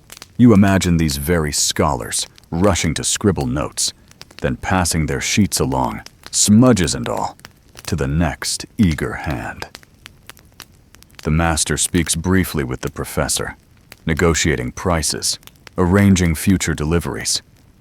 His voice is calm but firm, his pride evident in each word. The professor nods, though his tone is sharp, and you sense tension between supplier and customer. Perhaps nothing has changed in centuries. Merchants and clients forever at odds over value and cost. Meanwhile, the apprentices rest against the wall, wiping sweat from their brows. One mutters about scholars who argue endlessly, yet cannot carry their own paper. Another chuckles, suggesting that if the students lifted bundles themselves, their debates would quiet quickly. You laugh softly, though you keep your voice low, not daring to offend the robed figures striding past. The delivery continues. Sheets are distributed, bundles opened, contracts signed. The room fills with the sound of quills scratching, voices murmuring, arguments resuming. The scholars seem tireless, fueled by ink and certainty. You shake your head in wonder. All the labor of papermaking, the rags, the vats, the presses, the stones, has led here to this chaotic symphony of words. Historians still argue whether the spread of paper truly transformed education or merely accelerated trends already in motion. Some insist that without cheap paper, universities could not have expanded so quickly. Others claim parchment would have sufficed, though at greater cost. Whatever the debate, you see the truth before you. Students writing furiously, paper piling in stacks, arguments spilling faster than parchment could ever have allowed. The master signals it is time to leave. The apprentices gather, lighter now without their bundles, though still weary. You follow them out into the sunlight, blinking at the brightness after the shadowed halls. The streets remain crowded, scholars debating in clusters, merchants hawking wares, children darting between legs. You breathe deeply, savoring the fresher air, though your arms still ache. On the walk back, the apprentices grumble about their sore backs, mocking the scholars in exaggerated tones. One mimics Latin phrases with nonsense syllables, earning laughter from the group. Even the master allows himself a faint smile, though he quickly masks it with sternness. You laugh quietly, grateful for the humor after a long morning. As you near the workshop, you glance back toward the university quarter. The towers rise above the rooftops, casting long shadows. Inside those halls, students bend over fresh sheets, filling them with words, arguments, dreams. None will think of the papermakers who supplied them. None will smell the rags, feel the press, or scrape the stones. Yet without you, without this labor, their voices would fade faster, lost to air instead of ink. The bundles remaining in the workshop wait for other clients, but the scholars have taken their share. You step inside, shoulders sore, but spirit lighter. You have seen the end of the journey, the moment when paper becomes more than blank sheets. You smile faintly, knowing tomorrow the work resumes, dull and heavy as ever. Yet today, you glimpsed its purpose. That night, you lie in your lodging, eyes half closed, body aching. You picture students hunched over desks, scribbling lines under candlelight, their sheets filling with ink. You hear the faint scratch of quills, the murmur of voices, the distant toll of bells. Slowly, the sounds fade into your dreams, carrying you into sleep. The next day begins not with bundles bound for scholars, but with a different set of demands entirely. Word spreads quickly through the workshop. A group of local artists and illuminators has arrived, eager to inspect the latest paper. You feel a shift in atmosphere the moment they step inside. Where scholars fussed over price and quantity, these men and women care about surface, color, and perfection for their brushes and gold leaf. Their eyes are sharper, their criticisms harsher, their needs more precise. The master greets them with unusual politeness. He knows their patronage carries prestige, even if the profits are not always large.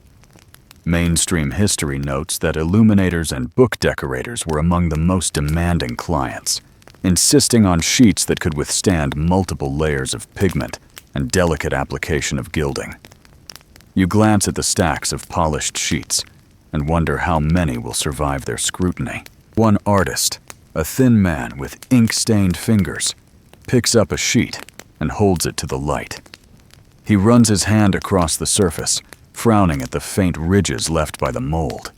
Another dips his finger in water and dabs the sheet, testing how it absorbs. A woman with a bundle of brushes tuts softly, shaking her head at a corner that curls. You wince, half expecting the master to explode, but he holds steady, nodding, promising other stacks may please them more. Historians still argue whether artists in Bologna preferred parchment over paper during these years. Some insist parchment remained the material of choice for illuminated manuscripts, while others argue that cheaper paper gained ground quickly, especially for smaller projects. The truth, perhaps, lies in compromise. For grand commissions, parchment remained supreme. For everyday work, paper sufficed. Watching the artists now, you see that their standards are as lofty as the scholars' debates. The apprentices spread more sheets on the table, laying them carefully in rows. The artists bend low, their voices murmuring critiques. Too thin, too rough, too dull, too stiff. Yet occasionally, a satisfied nod appears, a sheet lifted gently, admired for its smoothness. The master seizes these moments, presenting more from the same stack, eager to please. You stand aside, arms folded, watching the negotiations unfold like a subtle duel. A quirky tidbit rises in your memory. Some artists were said to sprinkle powdered eggshell onto paper before gilding, believing it helped the gold leaf adhere more smoothly. Others swore by brushing sheets with garlic juice. Strange as it sounds, you imagine these artists debating recipes as fiercely as scholars argued Aristotle. The line between art and alchemy, you realize, was often very thin. The artists eventually select a modest stack, setting aside the rest with critical size. The master haggles briefly over price, his voice calm but firm. The illuminators protest, claiming imperfections demand lower cost. He counters, pointing to the guild stamp as proof of quality. Back and forth they argue until at last agreement is reached. Coins exchange hands, the stack is wrapped carefully, and the artists depart, their robes trailing color in the dusty air. The apprentices exhale with relief, shoulders sagging. One mutters that scholars may be loud, but artists are worse. Another jokes that at least scholars don't sniff each sheet like suspicious hounds. You laugh quietly, though you cannot help but admire the artist's sharpness. They see details you barely noticed, imperfections that would have escaped your eye entirely. The master gathers the apprentices. He reminds them that artists are both burden and blessing. Their standards push the workshop to improve, but their complaints can damage reputation if ignored. Mainstream history often celebrates the beauty of illuminated manuscripts, but rarely mentions the frustration of papermakers forced to meet impossible demands. You nod silently, feeling the truth of his words in your sore arms and weary patience. After the artists leave, the workshop returns to its quieter rhythm. Sheets are shifted, inspected, sorted. You run your fingers along the surface of one rejected by the illuminators, trying to see what they saw. To you, it feels smooth enough, sturdy enough.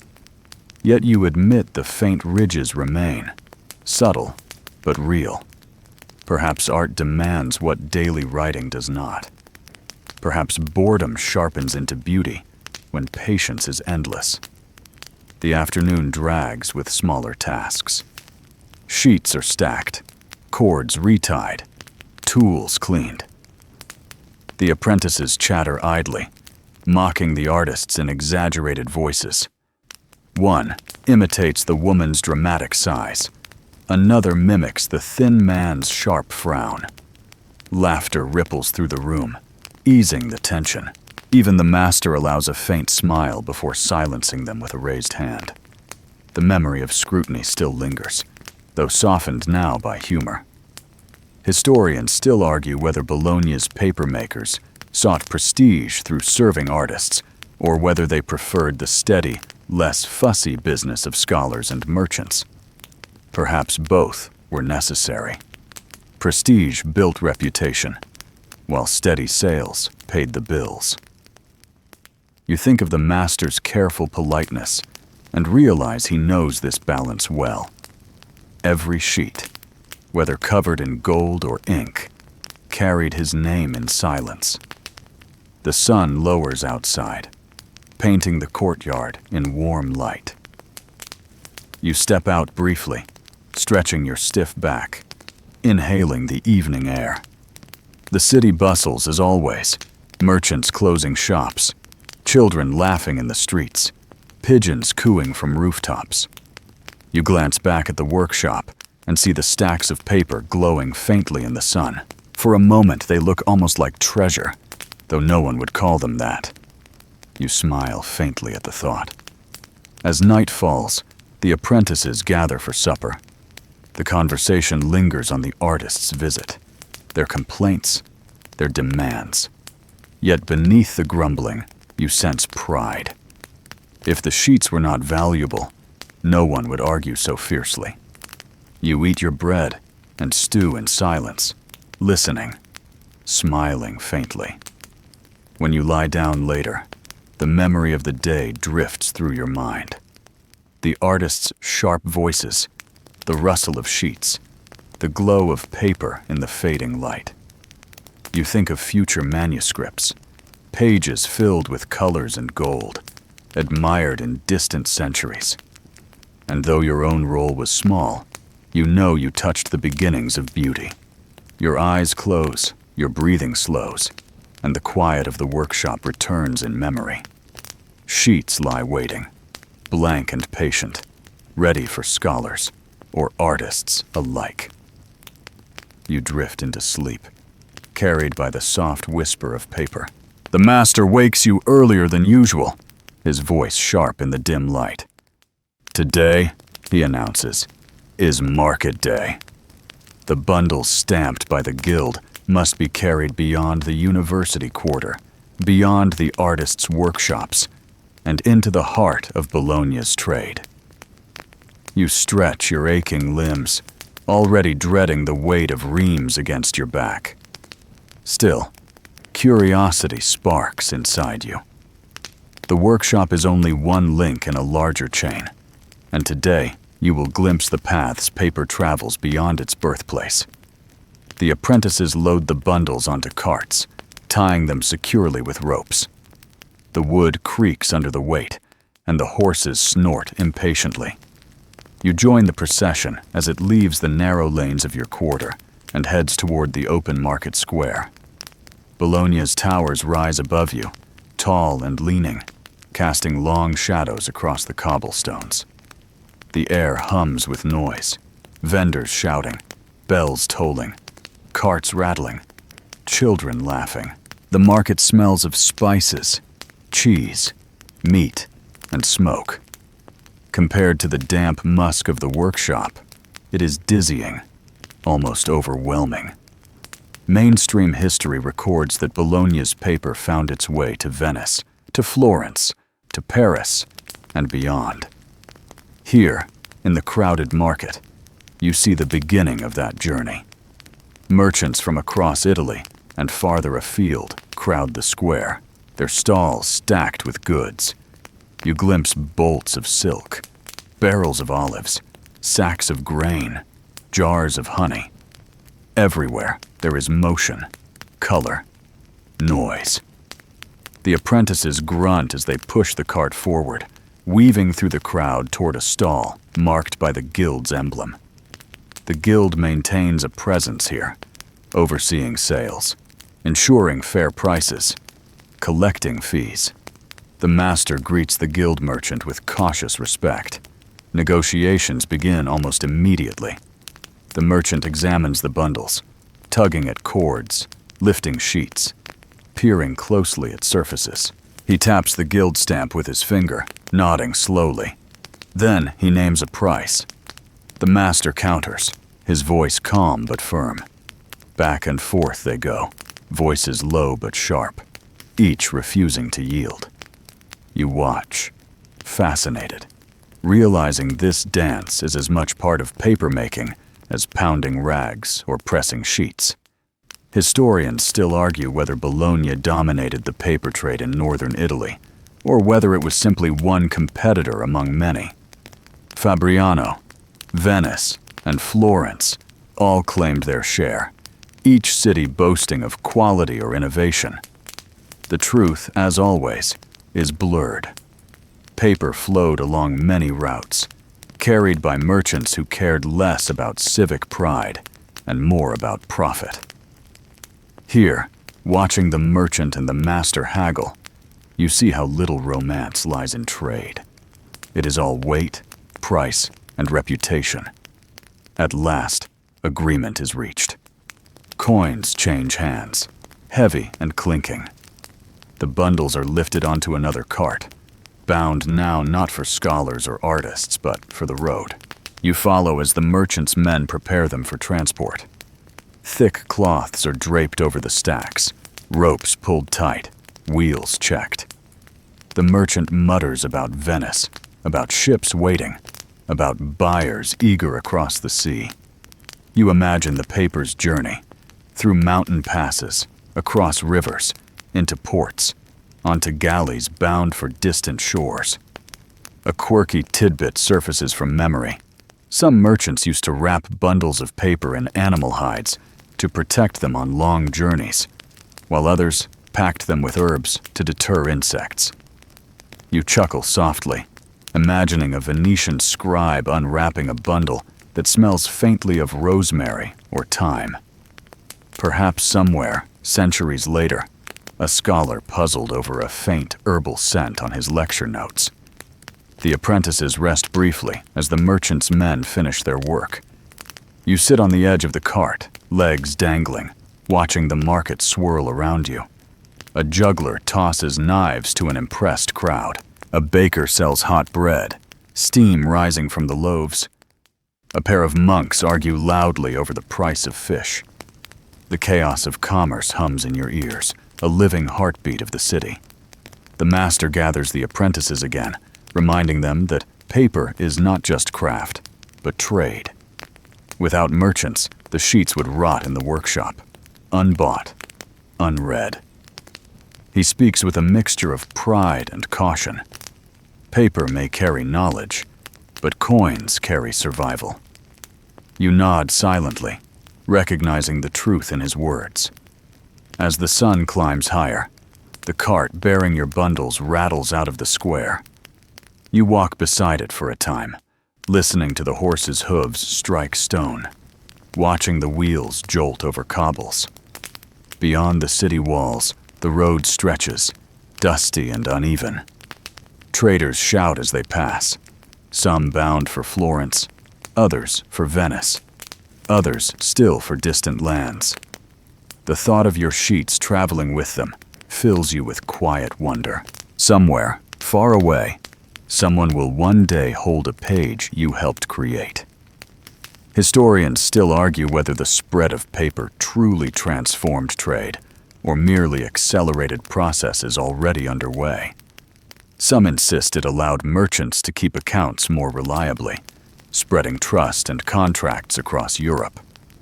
Others claim trade would have flourished regardless, with parchment or oral agreements. Yet standing here, you imagine merchants scribbling tallies, notes, and deals on your sheets. Without them, perhaps fewer bargains would survive memory. The journey continues until the apprentices turn back toward the city. The merchant's cart rolls onward, carrying bundles toward unknown destinations. You pause, watching it fade into the distance, wheels raising dust under the afternoon sun. You feel a strange mix of pride and melancholy. The paper is gone now, leaving the workshop, leaving your hands, leaving Bologna. Its fate lies elsewhere. Back in the market, the apprentices linger briefly, spending a few coins on bread or wine. You join them, tearing into a loaf still warm from the oven. The taste is simple, but after days of rags and pulp, it feels almost luxurious. Laughter rises as one apprentice mimics the merchant's haggling voice, exaggerating every word. You laugh along, though your mind drifts back to the cart vanishing beyond the gate. The master calls you home at last. The workshop awaits, still damp, still heavy with its familiar smells. Tomorrow, new rags will arrive, new vats will bubble, new sheets will begin. The cycle repeats, endless as the road itself. You sigh, already feeling the weight of repetition. Yet you carry with you the memory of paper traveling, of sheets bound for distant hands, distant words.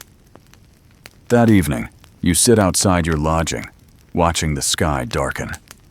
The towers of Bologna loom against the fading light, bells tolling softly.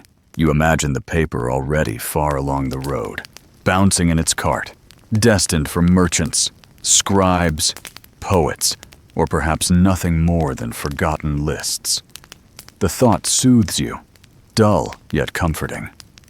When you lie down to sleep, the sound of the market echoes in your ears, coins clinking, voices haggling, carts rattling. The rhythm of trade lulls you as surely as any lullaby. You close your eyes, drifting, and dream of bundles rolling endlessly along the road, carrying history one sheet at a time. The week's labor has left your muscles stiff, your hands raw, and your clothes permanently scented with damp pulp. When you wake in your lodging this morning, the smell of smoke from the hearth mingles with the sour tang of rags still clinging to your sleeves. You sit up slowly, feeling straw crunch beneath you, and look around the dim room. It is shared with several apprentices, all sprawled on pallets, snoring or muttering in their sleep. The ceiling beams drip faintly with condensation. You realize that rest in this place is never entirely restful. The master allows no delay.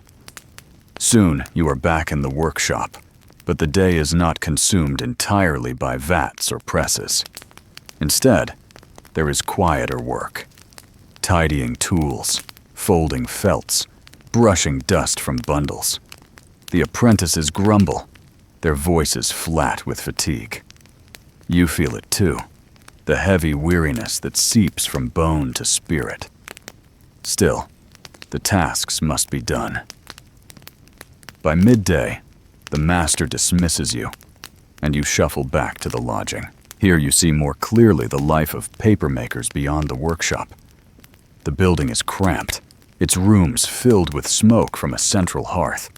Pots of stew bubble faintly, though the smell is more watery cabbage than hearty feast. Apprentices crowd the benches, breaking bread that crumbles into dry crumbs, dipping it into bowls of thin broth. You join them, chewing slowly, the flavor bland but filling enough to quiet your stomach. Mainstream history rarely dwells on these details, preferring to focus on guilds, inventions, or trade. Yet here, life is measured not in grand events, but in loaves of bread and bowls of soup. Apprentices gossip between mouthfuls, sharing stories of neighbors, grumbling about a keys, boasting about whose sheet passed the master's scrutiny most quickly. The camaraderie is simple, born of shared exhaustion. You glance around at the walls, patched with smoke stains, hung with drying cloaks still damp from yesterday's rain. The floor creaks beneath every step. Rats scurry in corners, bold enough to dart near scraps left on the table. The apprentices ignore them, too tired to care. You smile faintly, realizing that comfort is not the point here. Survival is enough. Historians still argue whether papermakers lived better than other craftsmen in Bologna. Some claim the guild's protections and steady demand gave them modest stability. Others argue their work was lowly, their wages meager, their lodgings grim. Looking around, you suspect the truth lies somewhere between. The food is plain, the rooms crowded, yet there is laughter too, and a steady rhythm of work that keeps hunger at bay. The afternoon passes slowly. Some apprentices mend clothes, stitching patches into sleeves worn thin by labor.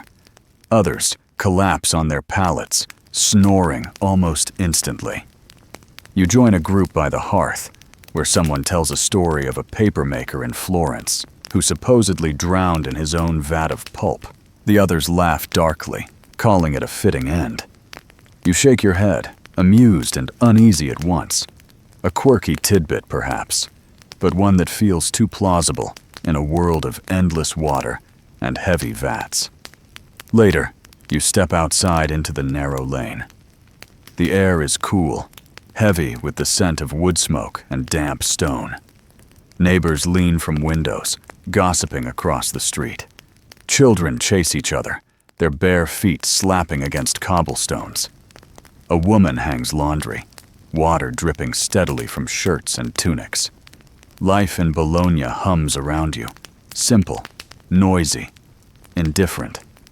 You walk slowly, stretching your sore legs, taking in the rhythm of the city beyond the workshop. By evening, you return to the lodging, where supper is served again. Bread, a little cheese, another pot of stew. The apprentices eat quickly, their conversation livelier now, fueled by the promise of rest. One sings a bawdy song, earning laughter and shouts. Another mimics the master's stern voice, wagging a finger dramatically. The room erupts with chuckles, though everyone falls silent when the master himself walks in, raising one eyebrow. He says nothing, only takes a bowl of stew, but his presence is enough to hush the crowd. After eating, some apprentices slip outside to meet friends, to wander the streets, to seek small pleasures. You remain inside, too weary for adventure. You sit near the hearth, staring at the flames, letting their warmth sink into your bones. The fire pops softly, embers glowing red, smoke curling lazily toward the rafters. Your eyelids droop, and you drift, half asleep, carried by the murmurs of voices and the crackle of wood. Mainstream history might forget these evenings, yet they shape the rhythm of the papermaker's life as much as vats or molds. Without rest, without food, without laughter, the work would break them. With it, just enough strength returns to face another dawn. As night deepens, you retreat to your pallet. The straw crunches beneath you, uneven, lumpy, but it is still softer than stone. You pull your cloak tight, shivering in the damp. The room is filled with snores, mutters, and the occasional cough. Someone shifts restlessly beside you. Another sighs heavily. You close your eyes, surrendering to the rhythm of the household. Historians still argue whether apprentices dreamed of better lives or accepted their lot. Some letters suggest longing for freedom, for wealth, for escape. Others reveal pride in craft, loyalty to guild and master. Perhaps both are true, depending on the night. You lie in the darkness, hearing the snores and sighs, and feel both weariness and quiet satisfaction. The life is hard, but it is life. Steady and certain. Before sleep claims you fully, you think again of the paper itself. Sheets drying in the courtyard, stacks stamped with the guild's emblem, bundles carried to scholars and artists. Somewhere tonight, a student scratches lines onto one of those sheets by candlelight. Somewhere, an artist prepares pigments for gold leaf. Somewhere, a merchant records his debts. And here, you lie in the dark, knowing you touched the beginning of it all. You drift into dreams of rags and vats, of presses groaning, of stones scraping. The rhythm follows you even here, a steady lullaby of labor. Boring, perhaps, but strangely soothing. You smile faintly in sleep, carried by the monotony into another night. The following morning does not begin with vats or rags, but with anticipation. The master announces that today is a festival day, one of the rare occasions when work pauses. The apprentices cheer faintly, though most are too stiff and weary to jump with joy. You feel a ripple of relief yourself. A day away from pulp and presses seems almost miraculous. Yet the master reminds everyone sternly, even leisure carries its duties. The guild expects papermakers to march in the procession, to show their presence, to honor the city that sustains their trade. You follow the apprentices through the winding lanes of Bologna. The city feels transformed. Banners hang from windows, bright cloth fluttering in the morning breeze. Vendors crowd the squares, their stalls bursting with chestnuts, bread, and small trinkets. Children dart through the streets, chasing each other with wooden toys. Bells ring from the towers, not for work or prayer, but in celebration. The air hums with excitement, a lively contrast to the damp silence of the workshop. Mainstream history notes that Bologna held frequent festivals, blending religious devotion with civic pride. Saints' days, guild processions, seasonal fairs, all filled the city with sound and color. Today's celebration honors a local patron saint, though the apprentices joke that most care more about food and dancing than theology. You smile at their honesty, feeling the same. The papermakers gather near the guild's banner, a tall pole crowned with a painted emblem.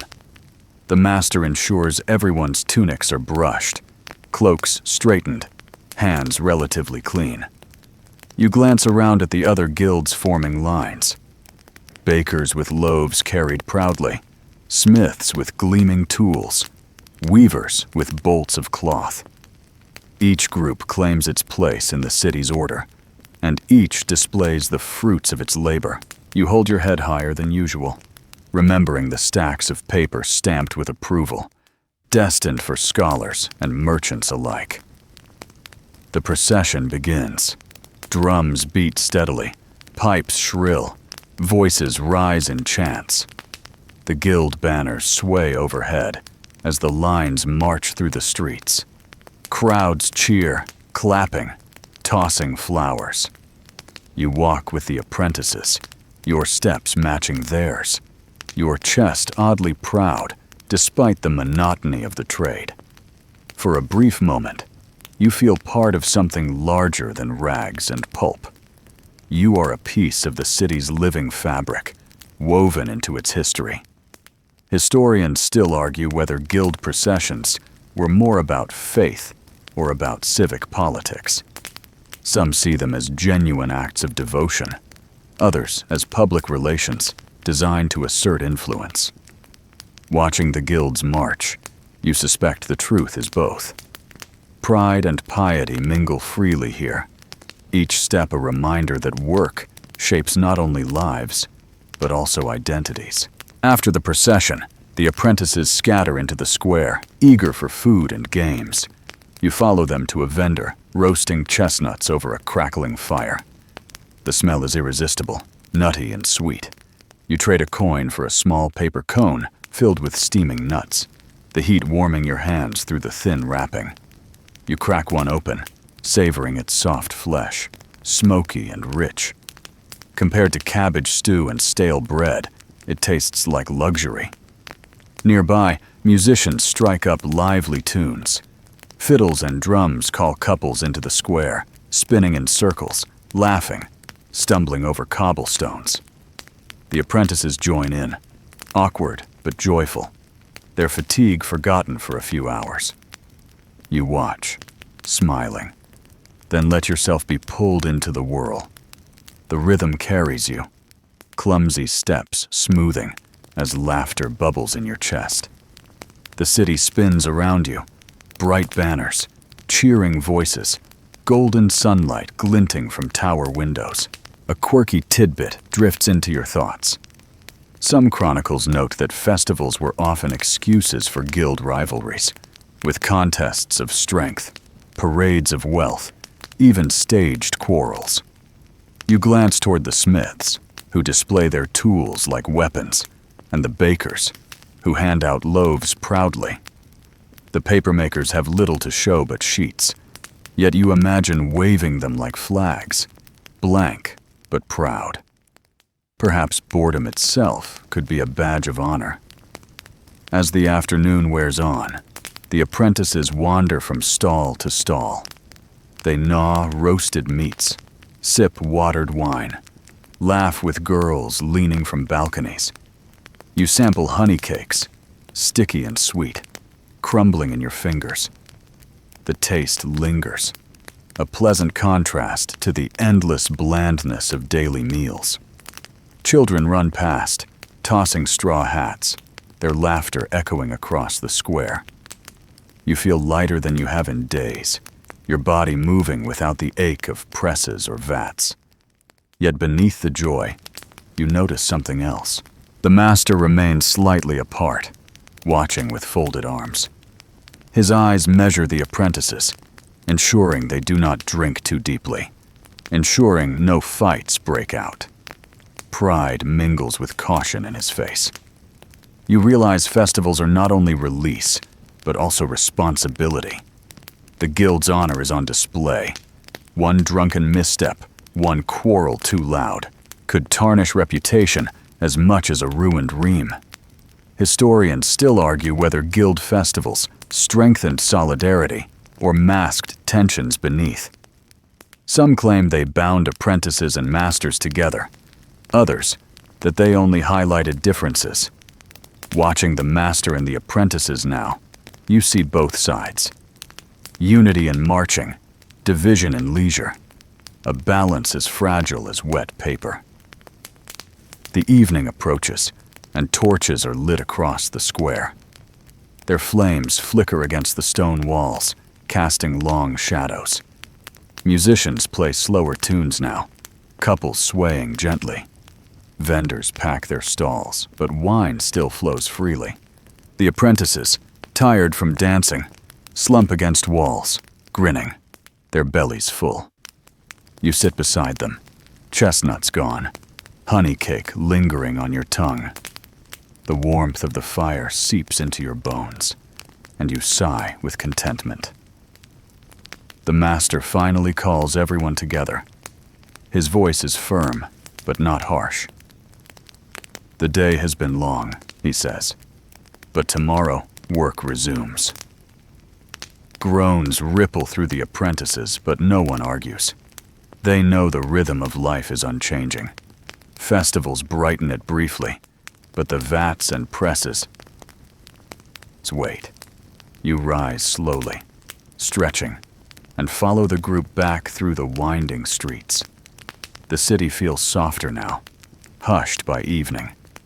The banners droop, the crowds thin, the music fades.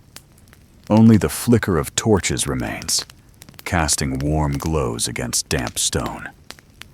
You walk with tired steps, the laughter of apprentices fading into yawns. The master leads, silent, but his shoulders seem lighter.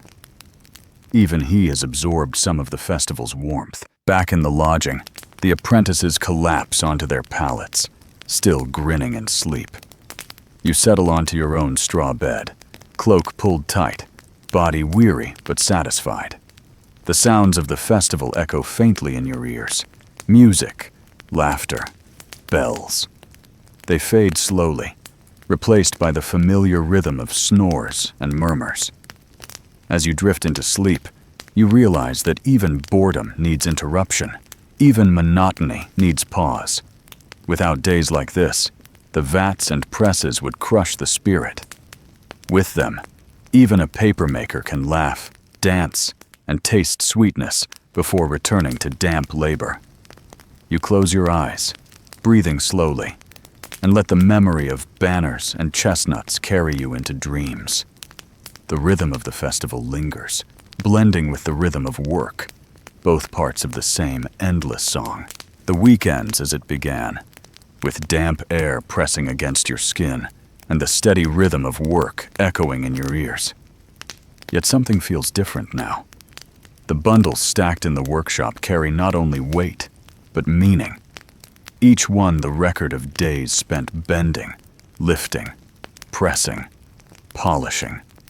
You stand near them, exhausted, your muscles aching in ways that feel both familiar and permanent. The apprentices shuffle around you, their faces lined with fatigue, their hands rough from pulp and stone. The master surveys it all, nodding once in satisfaction. You recall the first morning when you stepped into Bologna's streets, surprised by the smell of wet rags and sour vats. Now the smell no longer shocks you, though it lingers in your clothes, your hair, even your skin. You have carried rags, stirred pulp, dipped molds, tightened presses, brushed stones, and counted endless sheets. You have seen pigeons circle above drying lines, scholars bicker in university halls, artists complain of faint ridges, merchants haggle over price. You have eaten cabbage stew in smoky lodgings, marched beneath guild banners, laughed briefly at festivals. Through it all, boredom and repetition shaped every moment, grinding as steadily as the wooden Hollander's hammers. Mainstream history records Bologna as a center of learning, a city of law, philosophy, and debate. Yet beneath those towers rose another story, quieter, but no less vital. The story of papermakers who fed the scholars, merchants, and artists with blank surfaces for their words. Historians still argue whether Bologna's papermaking industry truly rivaled that of Fabriano, or merely followed in its footsteps. But your week leaves no doubt of its importance. Each ream stamped by the guild is a silent pillar upholding the noisy life of the city. Without it, the voices would fade faster than echoes in damp stone halls. The apprentices groan as they haul the final bundles to storage, stacking them in careful rows. Their laughter is faint, tinged with weariness, yet pride glimmers beneath it. One jokes that his arms have doubled in size. Another insists his nose may never recover from gelatin's stench. You laugh with them, though quietly, for exhaustion pulls harder now than humor. The master raises a hand, silencing the room. His voice is calm as he thanks them, his words clipped but sincere. For a moment, the apprentices straighten with pride. Even you, though your body begs for rest. You step outside into the evening light. Bologna glows golden, towers catching the last rays, bells tolling softly across rooftops. The streets hum with familiar sounds, vendors calling, children laughing, pigeons cooing. Yet the noise feels distant now, muffled by the fatigue in your bones. You lean against the wall, staring at the sky fading from gold to indigo. The bundles remain behind you, sealed and ready, waiting for tomorrow's merchants, tomorrow's scholars, tomorrow's demands. A quirky tidbit drifts through your thoughts. Some legends claim apprentices occasionally slipped small doodles or marks onto sheets, hidden in margins, unnoticed until years later. You smile faintly, imagining a scholar centuries from now finding a childish sketch on a page meant for serious philosophy. Perhaps even boredom leaves its trace, hidden like a whisper in history. The master calls you back inside, but the day's work is done. The apprentices scatter toward supper, muttering about stew, about bread, about aching feet. You follow slowly, your mind lingering on the sheets stacked high, silent monuments to a week of monotony. They will scatter soon, carried to halls, to shops, to distant cities. You will remain here, among vats and stones, beginning again tomorrow. Yet for now, you breathe deeply, filling your lungs with the cool night air, and feel a calm pride settle within you. Your week as a papermaker has ended, not with triumph, not with glory, but with quiet endurance. The reams stacked in the workshop are your legacy, as forgettable as the paper they hold, yet as vital as breath to the world beyond. You walk slowly to your lodging, step inside the smoky room, and collapse onto your pallet. The straw crunches beneath you, the cloak warms your shoulders, and the rhythm of boredom hums in your ears. You smile faintly, eyes closing, knowing tomorrow will repeat, and tomorrow after that. The monotony is endless, yet somehow soothing, a lullaby of work and silence. Now the story softens, the pace easing into quiet calm, the city fading behind you as though wrapped in mist. The noise of presses, the hammering of wood, the sharp voices of masters and merchants, all dissolve slowly into silence.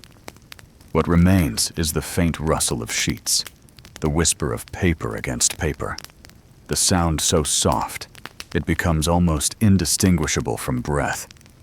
You imagine yourself lying beneath ropes of drying sheets, their pale surfaces swaying gently in the breeze, shadows drifting across your skin like the touch of water. Each detail blurs now, smoothed by time and by fatigue.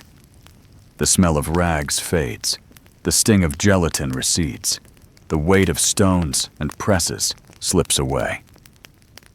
All that lingers is the rhythm, the steady repetition that carried you through each day, the monotony transformed into comfort.